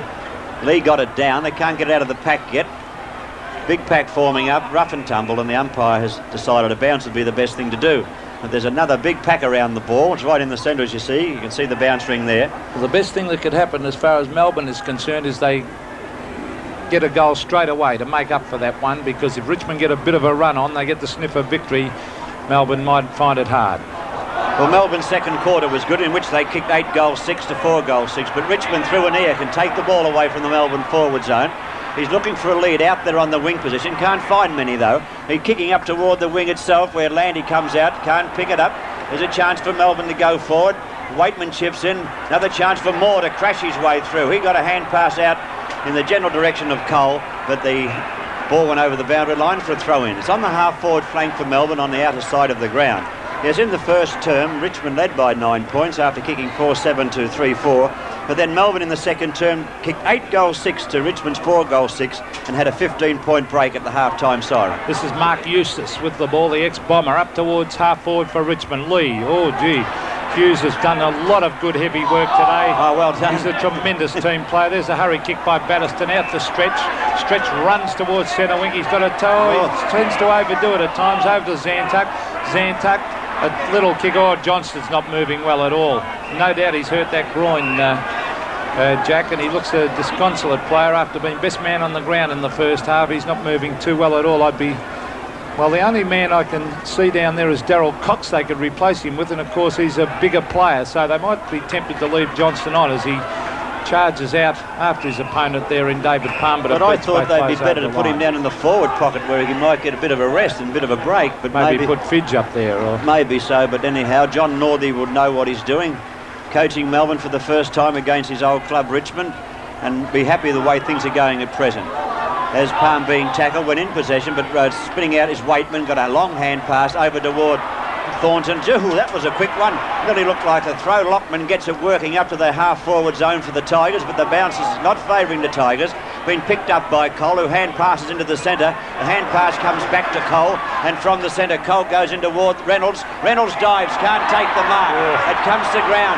Waitman does the balking. Waitman gets it away. His hand pass comes to look like Lockman again. He moved it up toward the centre of the ground. Here's a chance now for Stretch. No, he's beaten by his own teammate. Zantuck has the ball. He's looking for a lead. Reynolds should drop back away from McCormack. Zantuck kicks into toward the goal square, and it's off the hands of McCormack and through for one behind. He was stiff not to get a free kick a moment ago either, Reynolds. What he was he ever? He got up and remonstrated. I thought he could have got that one. 3 goals the difference. 12-13 Melbourne, Richmond 9-13. The umpire's doing a good job all the same. Howlett and Hinton, 2 young umpires and doing well. This player has done well too. That's Neil Peart screaming down the ground. Centre wing. Up towards Lee. Hughes has done a magnificent job giving away inches to Lee. Newport, hand pass back to Nigel Cole. Geez, a great improved player. His brother, of course, Michael, twin brother, plays for Geelong. Nigel Cole. That wasn't a bad kick as it goes straight there to Lockman. Lockman with a hand pass over to Peart. Peart on the left foot down towards full forward. Michael Roach flies from behind over the top of Regolo. But give Regolo his due, Jack. Every time the ball has come down there, he's been in front. Yes, Regolo couldn't have done any better than he did there, except he was only just a little bit underneath the ball, and Roach had the fly on him, but he did the right thing. He was in front, and he's done very well on Michael Roach. He's a hard man to beat. Roach is within kicking distance, about 55 metres out, 50 metres to 55. Drop punt on its way. Richmond need this, and Richmond have it too. A goal to Roach, and a very handy one indeed. Well, this is the danger period, I think, Jack, as far as Melbourne are concerned. It's 2 goals the difference. We've got in favour of Melbourne. Richmond just edging their way back into it. There was a 4-goal break a couple of minutes ago, and now Richmond are just starting to get their game together. They must score 1 or 2 quick goals, Melbourne, to get the momentum going again, because Richmond are just starting to look dangerous. Well, we're getting toward the 15-minute mark. We're not quite there yet. We're in the 3rd term on Sevens Big League, of course, and the ball in the centre of the Melbourne cricket ground, which is it'll be pretty hot out there. It's 35 at present. The ball kicked high. The umpire said holding the ball. So now he's played the advantage rule, and Melbourne going forward. Who's just streaming downfield? It looks like Burke. Burke coming out of the half-forward zone. He got a hand pass into Grinter. Grinter's in trouble. Hooks one back toward the goal. It's going through for 1 behind only. And that will be a Melbourne benefit, I would say. But that could have really been a goal to Melbourne, because Burke had a chance to bring that ball right down to the half-forward zone, and that hurried snap could have been marked by a Melbourne forward, but such was not the case. 86 playing 73. It's 13 points now in Melbourne's favour. Still anybody's game here on Sevens Big League. And Richmond coming forward. Looked like Eustace booting that one up toward the half-forward zone. Cole's there. Can he get it though? Here's Waitman.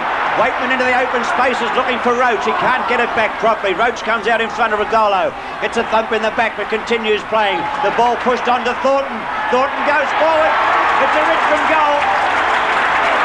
Good piece of work. His 3rd goal, Richmond 11-13-79, only 7 points behind Melbourne's 12-14-86 on Sevens Big League. Well, some tremendous team play there, Jack, I'm sure you'll agree. Firstly by Waitman, who tried desperately to get it to Roach on the left foot. Roach came out playing in front of his opponent, Regolo, on that occasion. Took the ball beautifully, swung onto the right hand, and a lovely hand pass across to Thornton running past. He's got a ton of pace, and the young player from Brunswick slammed it through for his third goal. Tremendous team play by Richmond. As I said a moment ago, they're starting to get their game together. Right, we thought that early in the game too, then Richmond went ahead. See if they can do it again. It's on the turf now. It's Eustace breaking through for Richmond, loses possession to Johnston, but Eustace follows up again, gains possession, spins out of trouble nicely, gets the kick moving down to the half-forward zone. Burke sets him, in fact he was doing the shepherding, but no one in particular, and he should have really contested that ball, and Hughes has given away a 15-metre penalty, and the recipient is Waitman.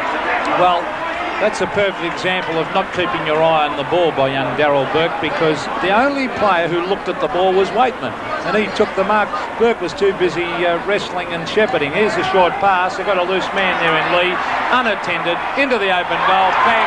Undisciplined play by Melbourne. Poor play, and that makes the scoreboard 1 point the difference. Melbourne lead by 1 point, 12-14 to Richmond 12-13. Well, we've said all along, right from the outset today, we said this is going to be a good game of football, and we haven't been disappointed. At one stage, we thought Melbourne could take it away when they got to a 4-goal break over Richmond, but Richmond had other ideas, and they fought their way right back now. And as Peter has just told you, only 1 point between the teams.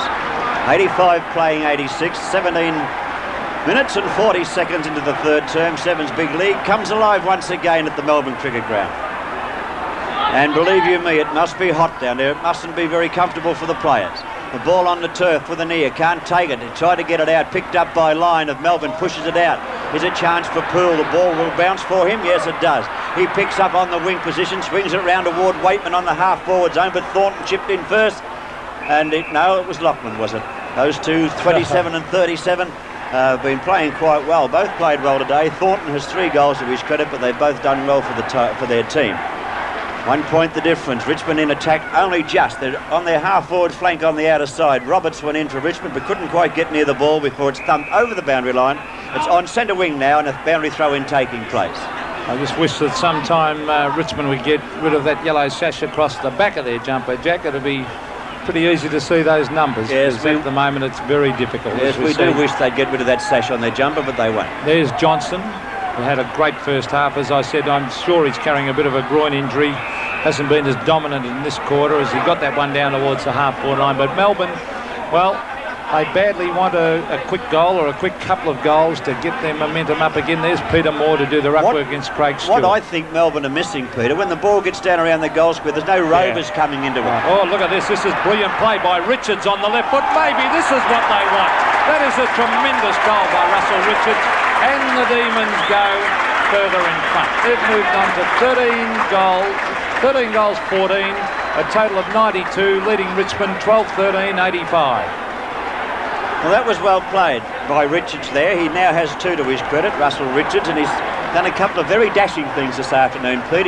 He's sort of brought the crowd to life, hasn't he? A couple of things he's done. He's very good value from an entertainment point of view, and that was certainly a great goal. Well, he's got great pace, Jack. We saw him in the VFL Sprint on Grand Final day, and he nearly won that, so maybe if you can find a bit more pace and a few more goals, Melbourne could take this out, but no, it's anyone's game at this stage. And we'll see what happens here. Another bounce in the centre, nothing going on from that centre bounce. So 92 playing 85 with Melbourne leading Richmond. We're coming toward the 20-minute mark now of the third term.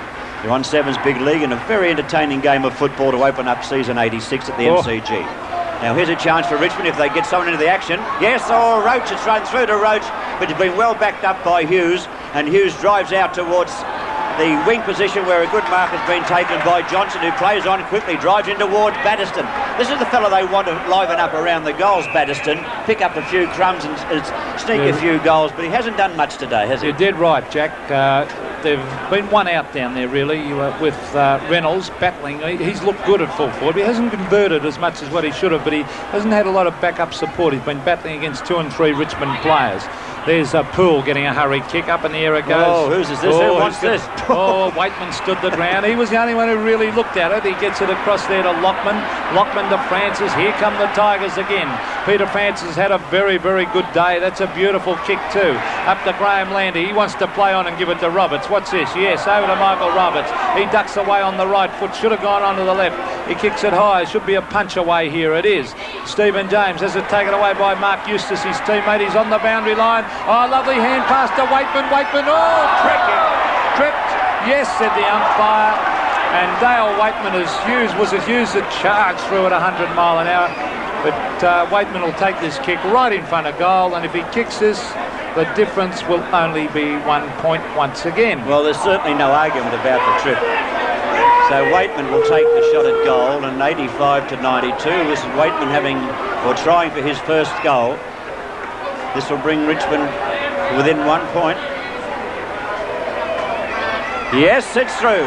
So the Tigers get back to within 1 point of Melbourne on Seven's big lead. 13-14 Melbourne. Richmond 13-13 as we see little Dale Waitman on screen has not had a great day today. He was replaced after a quarter and put on the interchange bench, but this quarter he's done a lot better. He's obviously come back very, very determined. As we see Darryl Cox is being interchanged. There it is there, and I think that's Darryl Burke coming off, is it? Yes, it is. And let's see where Cox goes. So he's going to the back line. He's normally a forward. Try and pick it up in a moment exactly where he lines up. But there's the ball coming down to the deck. Batterston gets a hurried kick up towards half forward. Players go in after it. It's grabbed there by Lockman onto the left foot out wide. He's looking out there for Philip Walsh. Walsh with a hand pass further afield. His ex-Collingwood teammate there in Johnny Annear on the left foot, looking down there towards Michael Roberts, who takes a good mark. Well, he'll be looking for Roach, I would think. He did very well early in the game. Roach is trying to break away from Regolo. Regolo stood there facing him, and Roach had to lead into the forward pocket. Good play by Regolo. He turned his back on. Good play in one way because he wouldn't take his eye off Roach, and he wanted to see which way Roach was going. I don't think it was good play by Michael Roberts to kick it to the boundary. No, he should have brought the ball back in the centre, but he did go toward the lead of Roach. Now it's back with Bailey. He's overrun it. He can't pick it up. James is in there waiting for the ball to come out. Bailey went straight back in again. A bit of a terrier, that Bailey. Oh, he's a goer. He's gone straight in there, and that's him on. He and Eustace on the ground having a bit of a dip under there. I don't think there's anything in it. I think they're only trying to get the ball out, but they don't realise the ball's already out. Jack Dyer would say they're having a bit of a dance in there. Jack, a bit more than dancing. A bit more than a dance, I think so. It's not. I don't think I'd tangle with Danny Hughes either. Little Thornton gone in there too. It was Hughes. Gee. Well, I suppose their tempers would be frayed having to play out there in that heat. I just looked at that temperature reading before. It had dropped down to 35 degrees. So if that's any respite, it was 36. It's down to 35 now. So you can imagine what they'd be like out in the middle of that ground. It's getting cooler, Jack. Yeah, it is getting cooler. The tempers are getting frayed. It's getting hotter. It's in the forward zone for Richmond. A chance of a goal from this bounce, but there's a lot of people around it. Lee down looking for Waitman. Players all in the back. Has to be to Batterston, is it? Yes, said the umpire. Umpires have done an excellent job today under trying conditions. Howlett and Hinton. Now, here's Zantuck receiving that hand pass. Now, he should keep going. Oh, lovely shepherding there by Hughes. Gee, he's done some great team things today as he shepherded Waitman there. There's a long kick, but who's there? No one. This man's nearly best on the ground at the moment. I think he might have taken over from Johnson. That's Peter Francis. He brings it towards centre wing. Zantuck ducks back, and he's done well since coming on, Jack. Yes, he has, but he hasn't used the ball as well as he should have, I thought. Batterston gets the ball up high. This one will come to ground too. No, Teddy Finch has got in underneath it and taken a good mark. Now, he'll be looking for Reynolds, but Reynolds wants some support from Rovers down here because the ball will come to turf. There it is there. Here's Grinter going in. Can't pick it up. A chance for Stewart. Shut it out to Roberts. Roberts picks up, walks nicely, gets the ball moving out toward the half-back flank area where it bounces badly for all concerned and finds the boundary line. Now, see, they wanted a rover down around the pack there and they didn't have one. Well, Grinter tried to pick up, but he didn't have a great deal of support either. I'll tell you what, a good rover down there around Reynolds would get a feast of goals because that kid's contesting everything against Peter McCormack. The ball's hitting the deck and they're not getting full value. Here's big Steve Turner with the ball. He seems to lack a yard. Wilson's been fairly quiet, but here's a chance for Darryl Cox as he kicks it to Reynolds. Oh, played it beautifully. Now it's Fidge on the left foot. Hooks it back. It's a goal. Beautiful goal to Teddy Fidge. And there he is. He's very proud of that one as Melbourne creep further in front. 14-14, 98, leading Richmond 13-13, 91. Well, that's exactly what we've been talking about. The ball coming down off the hands of the players contesting round the goal mouth. And Teddy Fidge, he swept on that just like a typical rover would and snapped on the left foot. It was a good piece of football. He read the ball well and brought up the result. So Melbourne looking now with a 7-point lead. And we're 26 minutes into the third term. That last quarter is going to be a torrid affair, as I keep telling you about the temperature. It is dropping slightly, but it's still pretty hot out there, and their energies would have been zapped now. Picked up as Battiston got the ball, moving out toward the centre of the ground. He's out toward the half-back flank. Lockman's overrun it a bit for Richmond. Got a hand pass back in the direction of Roberts. Roberts rode the bump well. Got a hand pass back to Lockman. He shoots it back out to Egan. Egan's going to try and run the field. He's got caught by Cole. The ball shot up toward Bailey. There's a chance for James there. Bailey did some good shepherding. Hughes gains possession, gives it back to Regolo. Regolo moves it down, kicks straight toward Egan. Lyon couldn't get back to take it. The players are getting a bit slower now in their actions. The ball pushed to ground. It's on the turf, on the half-forward zone for Melbourne. It's been picked up by Stretch. He's going in towards Reynolds. Reynolds has no support once again. The ball comes to turf. It's over the boundary line, and McCormack's quite happy to see it there. Oh, yes, and McCormack used his body beautifully there against Reynolds. Of course, I don't think the kick was placed all that well to Reynolds' advantage. The player coming down the ground, Stretch, should have kicked it the other side, because that's where Reynolds had the drop on his opponent. There's a hurry kick up the side of the boot, but Melbourne once again lifting their game as Wilson, he was looking for the short one there. But nearly kicked this. Well, yeah, it'll take a good kick. He could almost get it, Jack. I think you're right. If he gets onto a torpedo, which he can use, he'll just about do it, but he's not going to he'll try. He often tries to run around the man on the mark when he's in a position like this, but I don't think he's got enough clearance behind the man. Let's see if he does. No, he's going for the drop punt up towards the square. Who's there? No one, and the ball is forced through for a behind. So, scoreboard moves Melbourne a little bit further in front. They've moved on to 14-15, leading Richmond 13-13, a difference of 8 points. We're getting up toward the 28-minute mark now, not quite there on the third term on Seven's big league, of course, and the ball out and out of side, taken by Poole. His long hand pass finds Waitman. Now here's an opportunity. Waitman's on the centre wing. Oh, he's left it behind. Oh, what a catastrophe. It's been picked up by Newport. He moves the ball down toward the flank, but his kick's been intercepted. Free kick. No, he's playing a free kick to further down the field now. It'll probably go Richmond. No, or Melbourne's way, is it? Melbourne, I think. Let's see which way the players go. I think it's going to Cox, is it? Oh, gee, Waitman had a chance, didn't he, to open up. He'd gone for the bounce, and the ground's that hard, the ball's gone straight back over his head. He didn't have to bounce very high to do that, I know, but he's missed the run of the ball. And I don't think they know what's going on here. Oh, he's got to go round over his mark, does he? No, the umpire's pushing him around. It's Cox with the ball on centre wing. So anyhow, the action continues on Seven's big league, up toward Big Peter Moore, who put the ball down. It's been hooked back around the corner. A chance now for Fidge. Yes! Good bit of work. Great play by Reynolds out there to hook that back, and what a good little mark. That was a great mark. Good play by Reynolds, as Peter McKenna told you. Didn't try and kick a goal. He just brought the ball back in front of goal, hopeful or knowing that Fidge was there, and Fidge took a good mark. So this really is a very important goal, a kick for goal by Ted Fidge. Behind the play, Waitman was having a bit of a run-in with Cox, and there's a bit of a mismatch as we see Fidge. Oh, don't tell me.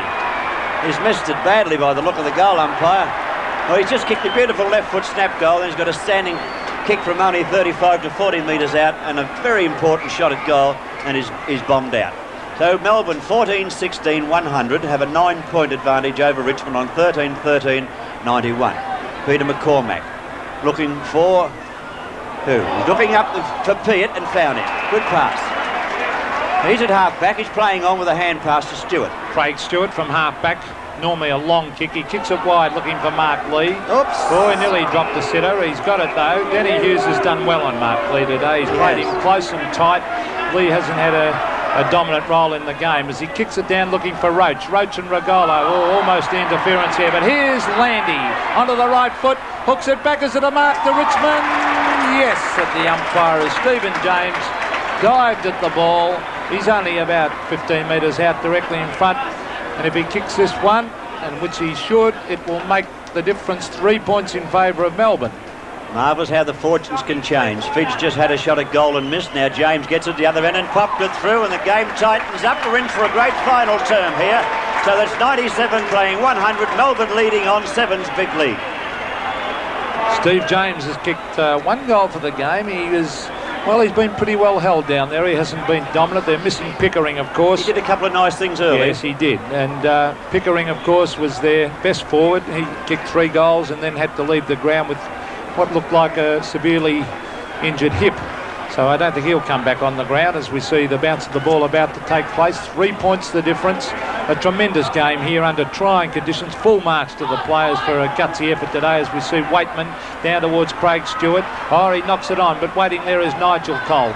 Melbourne will desperately try and get it forward and get a goal. There's a good mark to Richards. He's done well on that half-forward line, Russell Richards. He's got the loose man. Has he got it to him? Oh, one-handed. Needs two hands, Wilson. And there's the siren to end the third quarter here at the MCG. What a great game we have on our hands. Melbourne in front, just 14-16, 100 to Richmond 14-13, a total of 97.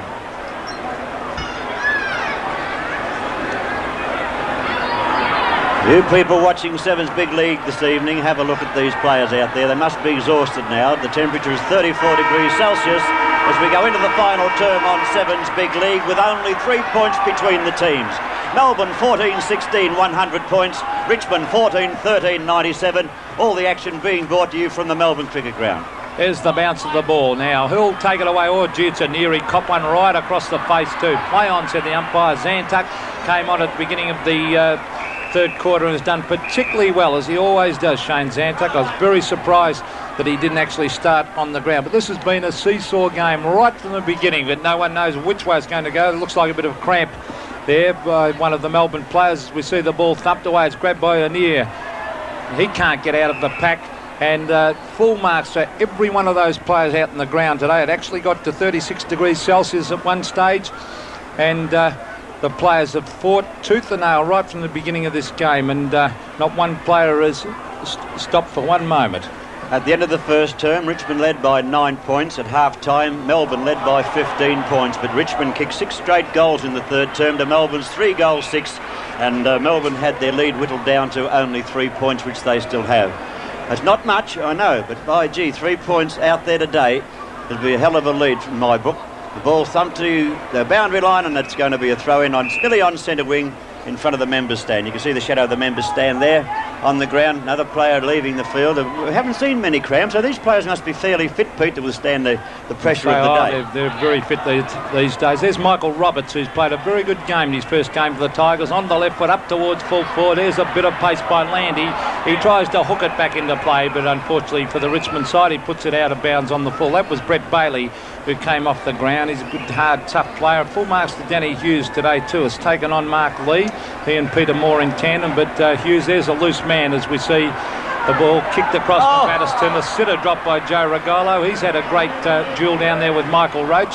Roach has kicked 3 goals, but Regolo has done pretty well. There's a hand pass coming out there to Strawn. Greg Strawn hooks it back towards half forward. The mark has been taken by Stephen James. He swings onto the left foot. A long driving high drop punt. And was it touched? I don't think so. I think the Tigers have hit the front. They have. And Richmond move on to 15 goals, 13, 103, leading Melbourne 14-16, 100.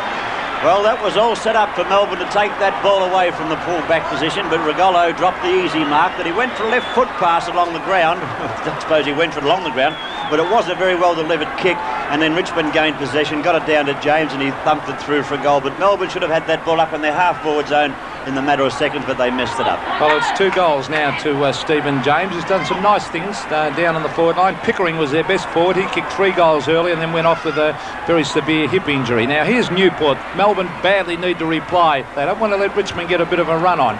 Here's Neil Peart, who's played particularly well at centre-half back today.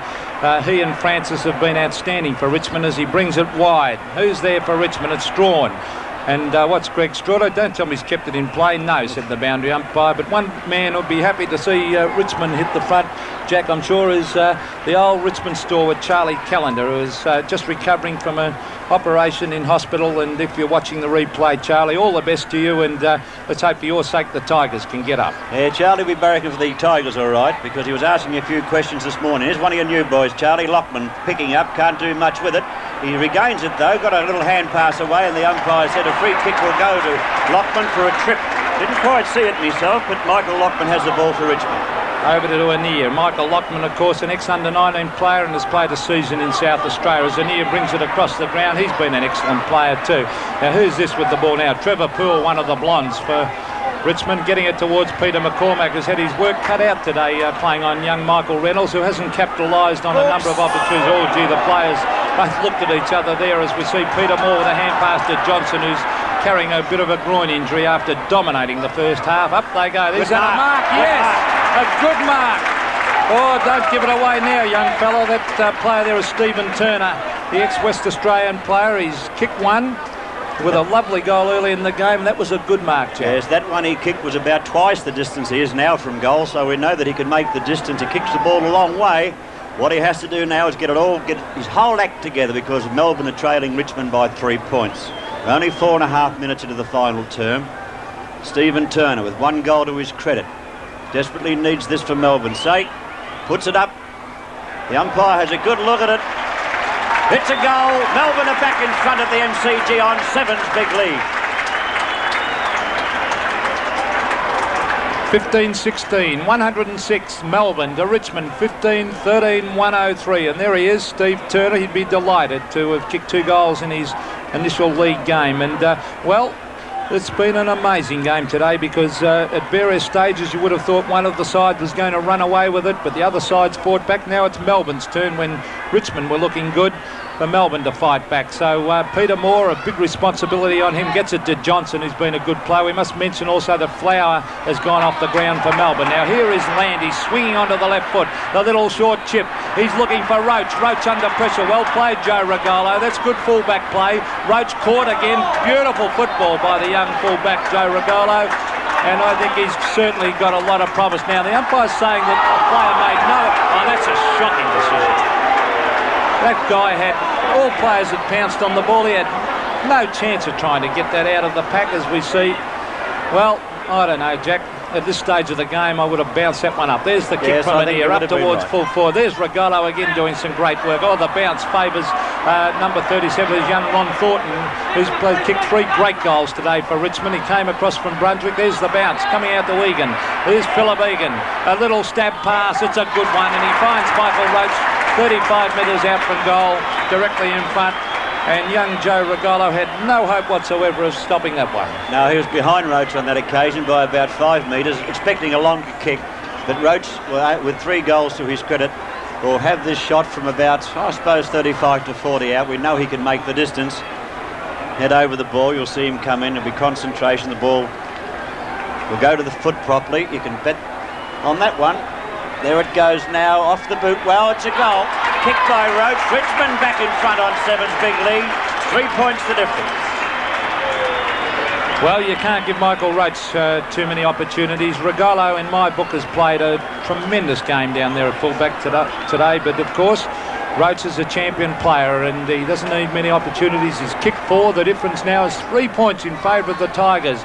Now, which way will it go? Can Melbourne fight back? Because that's the way it's been right throughout the game. Peter, 29 shots by Richmond, 31 shots by Melbourne. Melbourne trailing by 3 points. So the story's on the scoreboard. The accuracy is what's making all the difference at this stage of the game. It's been thumped out of the pack and hurriedly booted up by Hughes. Got the boot to it.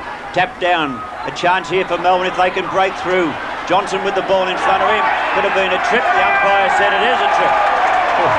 So he will take this free kick on the half-forward flank. They'll need a rover up there, because Reynolds has been contesting everything. The ball's been coming to ground.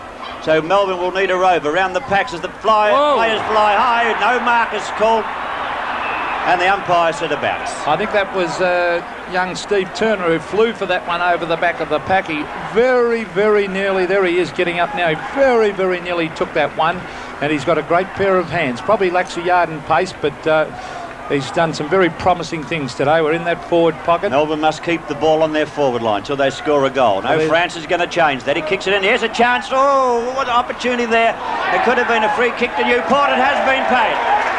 Yes, Steve Newport put his body in and received the benefit of the free kick. He's certainly within kicking distance. He's only 35 to 40 metres out, directly in front. And Melbourne need this one. Pete, even though we say only 35 to 40 metres out, at this stage of the game, those fellas are going to be very, very tight. I feel like lead weights, though, with their legs today. So a 35 to 40 metre kick now would be about a 60-metre kick under normal circumstances. I agree, Jack. 3 points the difference in favour of Richmond. Can Steve Newport put Melbourne in front by 3 points? The funny-looking kick. It's a shocker.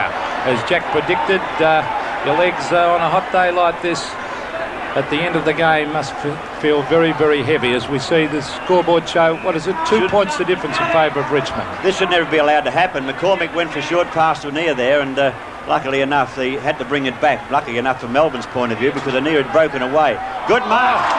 Good mark. That was a great mark. He was being held by one arm out there, was Neil Peart, but he took the mark one-handed.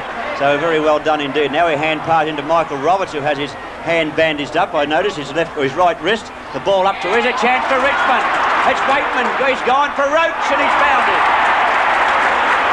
Good play by Waitman. Had a very disappointing first half. Landy, magnificent play by Landy. It was good play by Landy also to get the ball out to Waitman. Top play. But then I think Regolo might have been expecting Waitman to have a shot for goal, but he shot it straight to Roach, who was leading out in front of Regolo. And from the shadows of the light standard now, we'll see Roach attempt to kick his 5th goal. Roach on its way. Oops, drifted a bit. It's a goal. Roach has kicked his 5th goal. Richmond in front now to the tune of 8 points over Melbourne. Yes, and full marks there to tremendous team play by Graham Landy, who didn't attempt to take the mark. He knew Waitman was waiting over the back. Tremendous roving by Waitman too. Knocked it over the back. An unselfish play as usual by Waitman as he fed Michael Roach. And as I said, Regolo's done a good job, and yet Michael Roach has kicked 5 goals. Now it's a test for the young Melbourne side to see if they can fight back, because they're now 8 points behind, and they haven't been in that position much today. There's plenty of time though. There's only 10.5 minutes gone in the final term. Here's a chance now, yes, for Fidge to kick a goal from only about 40 metres out. He stands his ground too to make sure that the player doesn't crib over the mark. And Ted Fidge missed a very easy goal in the 3rd term, Pete, from only about 20 metres out. At a vital time too. Yes, it was a vital time, but this time he's twice that distance out, so he'll be having, I won't say having doubts about his own ability, but he won't be chock full of confidence in what he's doing. Sometimes these longer shots can be a bit easier because you relax more. He's going for his 3rd goal, and I think he has it. Yes, Ted Fidge kicks his 3rd goal for Melbourne, and the game tightens up once again on 7's Big League. What a treat you people are having. Yes, 2 points the difference. The Tigers in front, 17-13, 115 to Melbourne, 16 goals, 17, 113. And this has been a tremendous exhibition of football. Full marks to both sides. It's been nip and tuck all day. Both sides really giving everything. They both desperately want to win this first match of the season. And I've got no idea which way it's going to go. And I've said that right from the beginning of the game. There's Lee knocking it out. Danny Hughes has been a terrific team player today with his strength, shepherding, bullocking, tough work, and there he goes again. And a man at the back. Yes, that's a straight. Oh, that's the wrong way. I think there was shepherding, Jack. He had the hand around his shoulder. Right. Yes. It was. I thought he played that the wrong way, but Richmond do have the ball. They've kicked into the centre of the ground. Could have been a free kick there, not paid. Richmond now through. Egan will come forward. They'll be looking for Roach, and there he is. Roach. Could have been 15 metres there too, but the umpire may not pay that. No way. It could have been, I said, but I don't know whether he was pushed or whether he just stumbled after taking the mark. If I paid that for 15, I'd give up the game, because that kid down there at full-back, Regolo, well, he did push him straight in the middle of the back after he'd taken the mark. I think as he was taking it, Jack. Right, Pete, we won't go into that. Roach going for his 6th goal. Can he increase Richmond's lead, which is now only 2 points over Melbourne? He's a great kick. I know he's a great kick. He's kicked 5. Make that 6. Now hit the post. That's his 3rd poster. Oh, he's hit the post on 3 occasions today and kicked 5 goals. So he's having a good day in one way, but not in all ways. Well, for the good of the game, that's probably a good thing he missed, because we're going to see a tremendous finish, I think, here. There's Danny Hughes, has been covering more ground than the early settlers today. A big fly over the back as Regolo. He's battling his heart out. There could have been a free kick to Richmond. Yes, it is. Yes, it was. And who is it? Egan, I think it is. Philip Egan.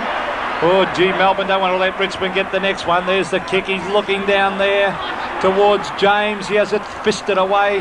There's Hughes. He'll go in. Oh, gee, he goes in hard as usual. Free kick. Oh, boy.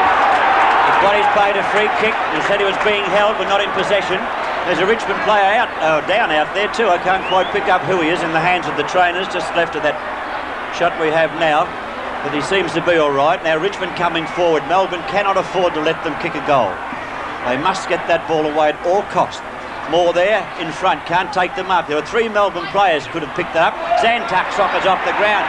But there was a free kick prior to that, and it's going Richmond's way by the look of it. So there was one Richmond player to 3 Melbourne players, and he's emerged with the ball and a shot for goal. I think it's Graham Landy. It is. Well, that's a shame for Melbourne to...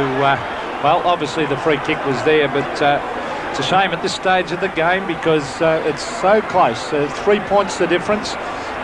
Let's hope it doesn't knock the stuffing out of Melbourne. Let's see if they're good enough to fight back as we see Graham Landy right in front of goal on that left foot of his.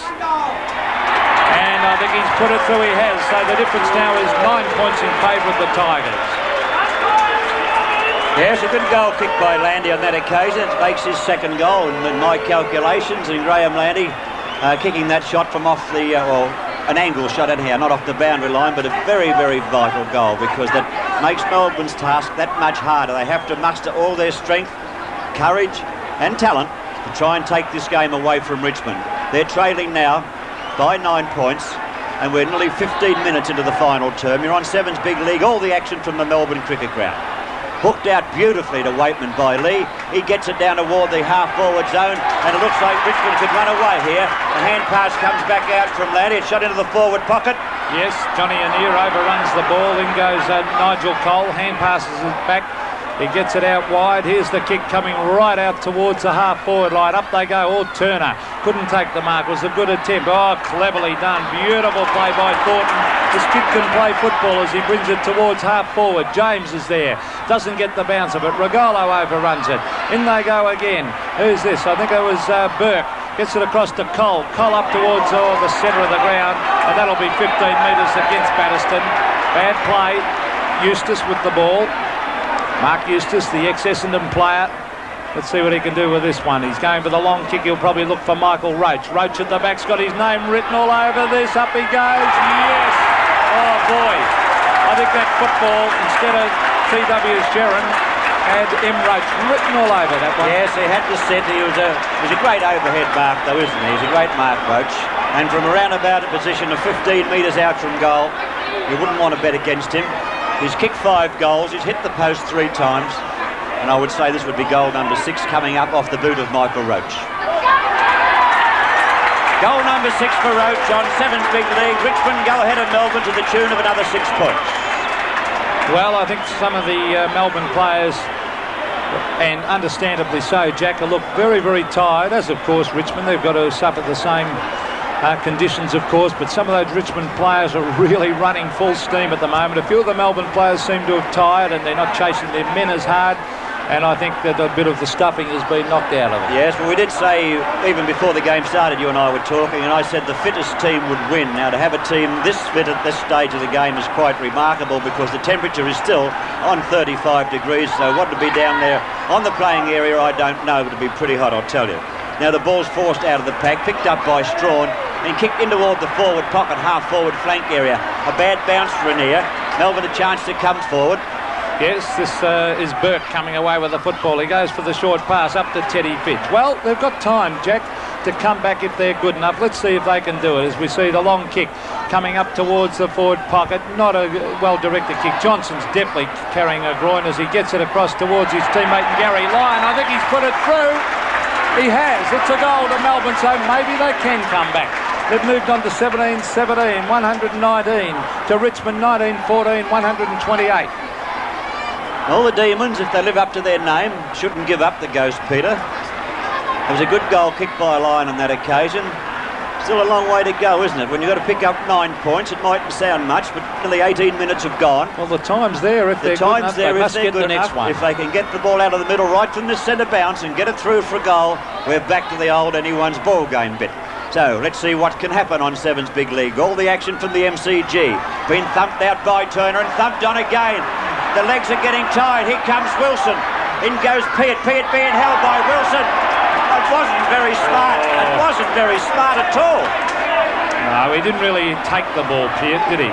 No, he's being held. He didn't even get near it. Up toward the wing position. Grinder can't get hold of it yet. He's going back after it now. Little bit of a tackle. Here's a chance for Newport. Newport swings around. Can he find a teammate? Not as yet, he can't. Yes, he's Turner.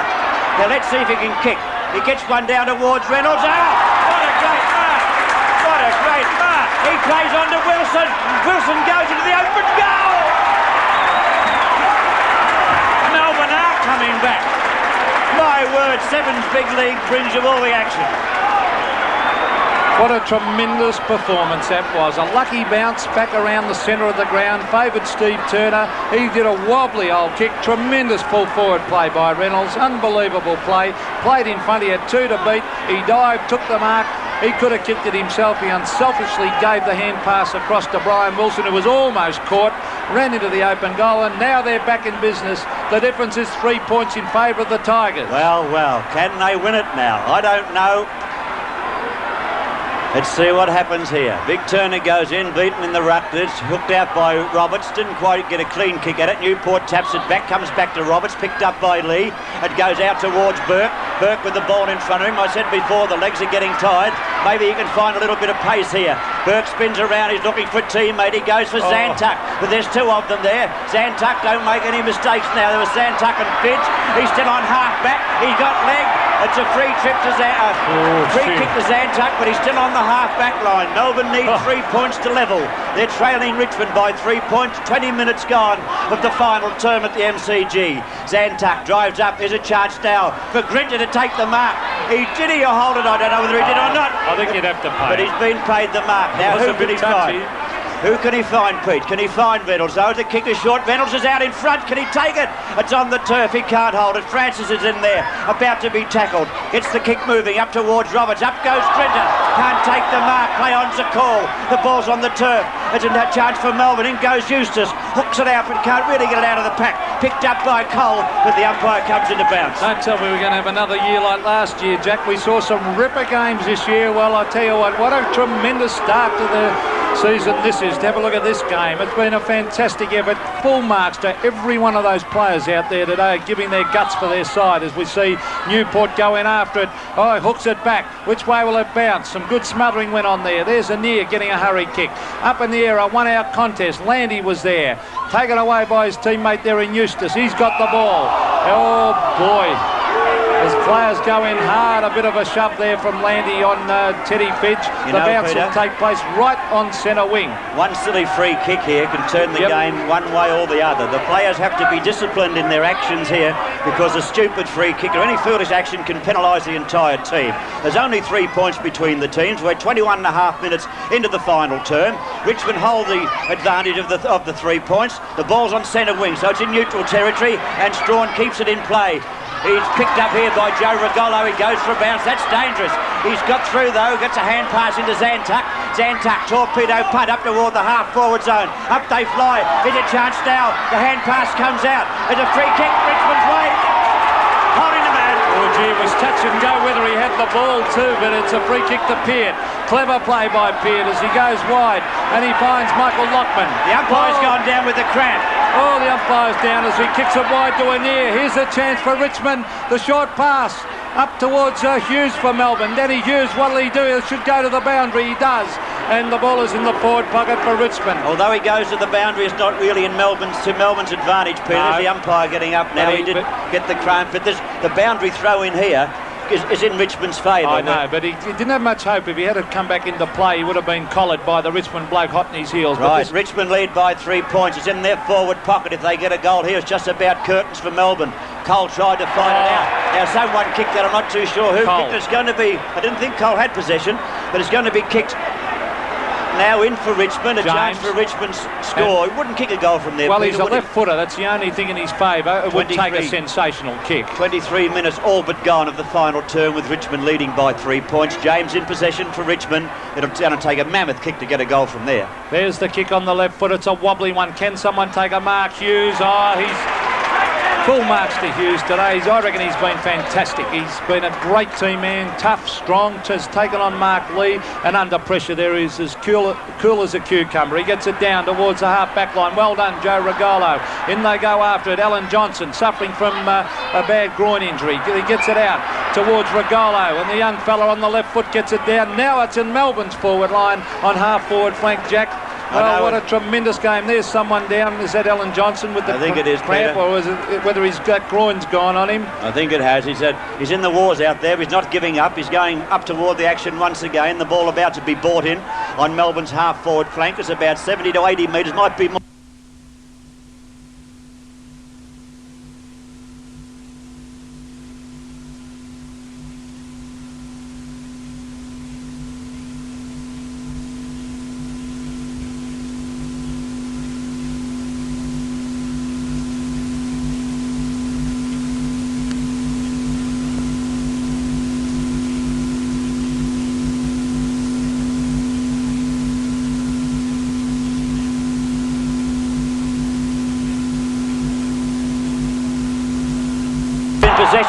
hand pass away. Here's Johnson. I told you he wouldn't give up.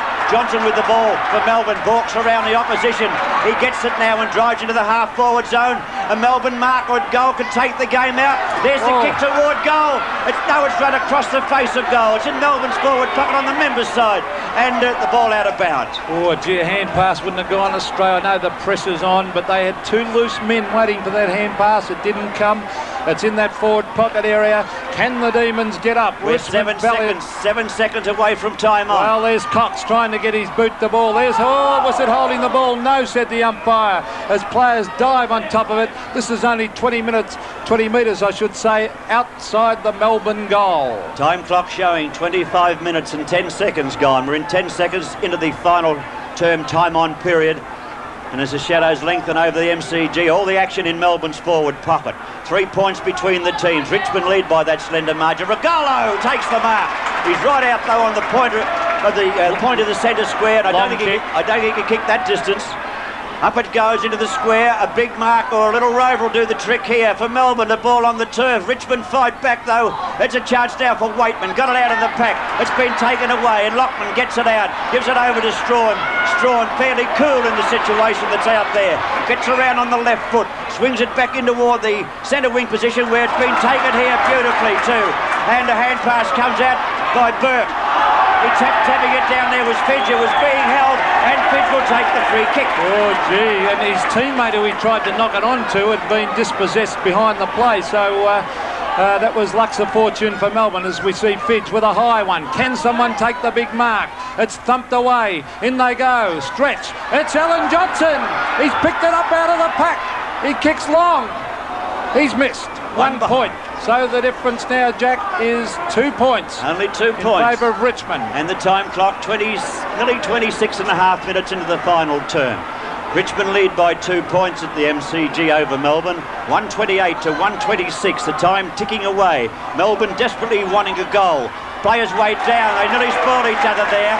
Cox and Moore. Now Moore's a bit slow to move it forward. If Reynolds can take the mark in the square, he could just about kick it, but they're hard to take up there. Good mark under extreme pressure to Peter McCormack. Oh, great mark by Peter McCormack, the ex-Magpie. That was, as Jack said, under great pressure. He kicks it wide. Stretches there for Melbourne. No mark. Is this Johnson again?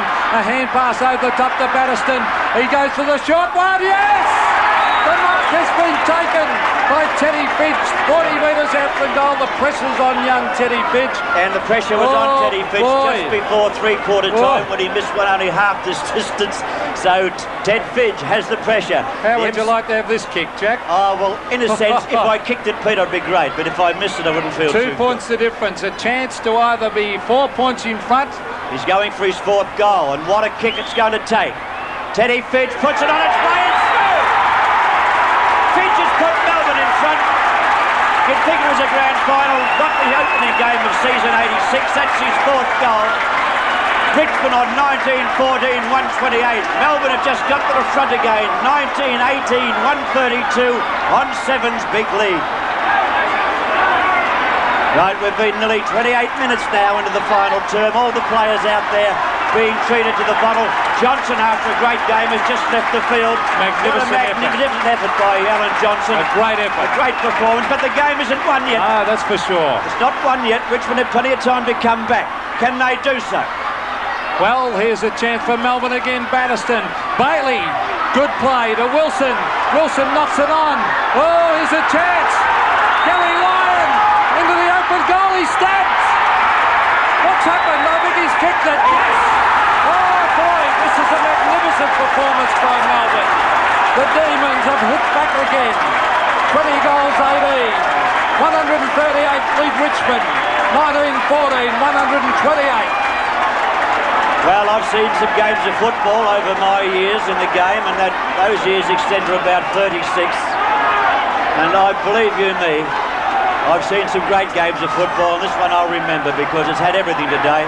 The opening game of a season, under these extreme temperatures, and the players can put on a performance such as they have, they're to be admired. And believe you me, it's a great spectacle. I'm not just saying that.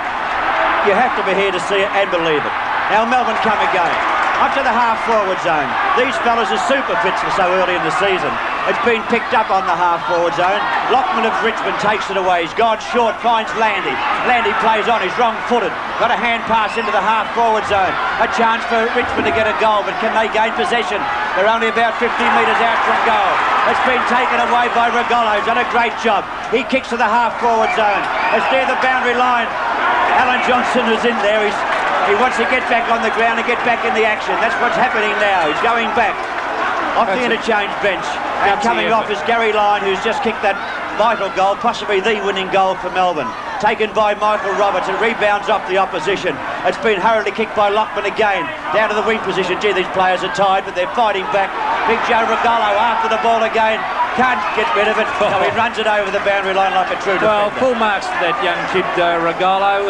Roach has finally got on top of him in this quarter. He's been moved out towards centre-half back area. He's done some great things in this final quarter, and the kid will be dog-tired. He's covered a lot of territories. We see Eustace get it down towards the forward line, but ducking back to take the mark is Bailey. The time clock showing we're nearly 30 and a half minutes into the final term. Melbourne have a lead over Richmond of 10 points. I would suggest at this stage that would be a winning lead. 30 and a half. There's the siren. There's the siren. At the Melbourne Cricket Ground on this opening day of season 1986, we have witnessed a great game of football between two sides that were down last season, Richmond and Melbourne. We've had a great game of football. As I said, 10 points between the teams. Every player out there is to be congratulated on a fine performance, magnificent effort, and that's what Australian football's all about. A fantastic game of football under extreme conditions. Congratulations all concerned.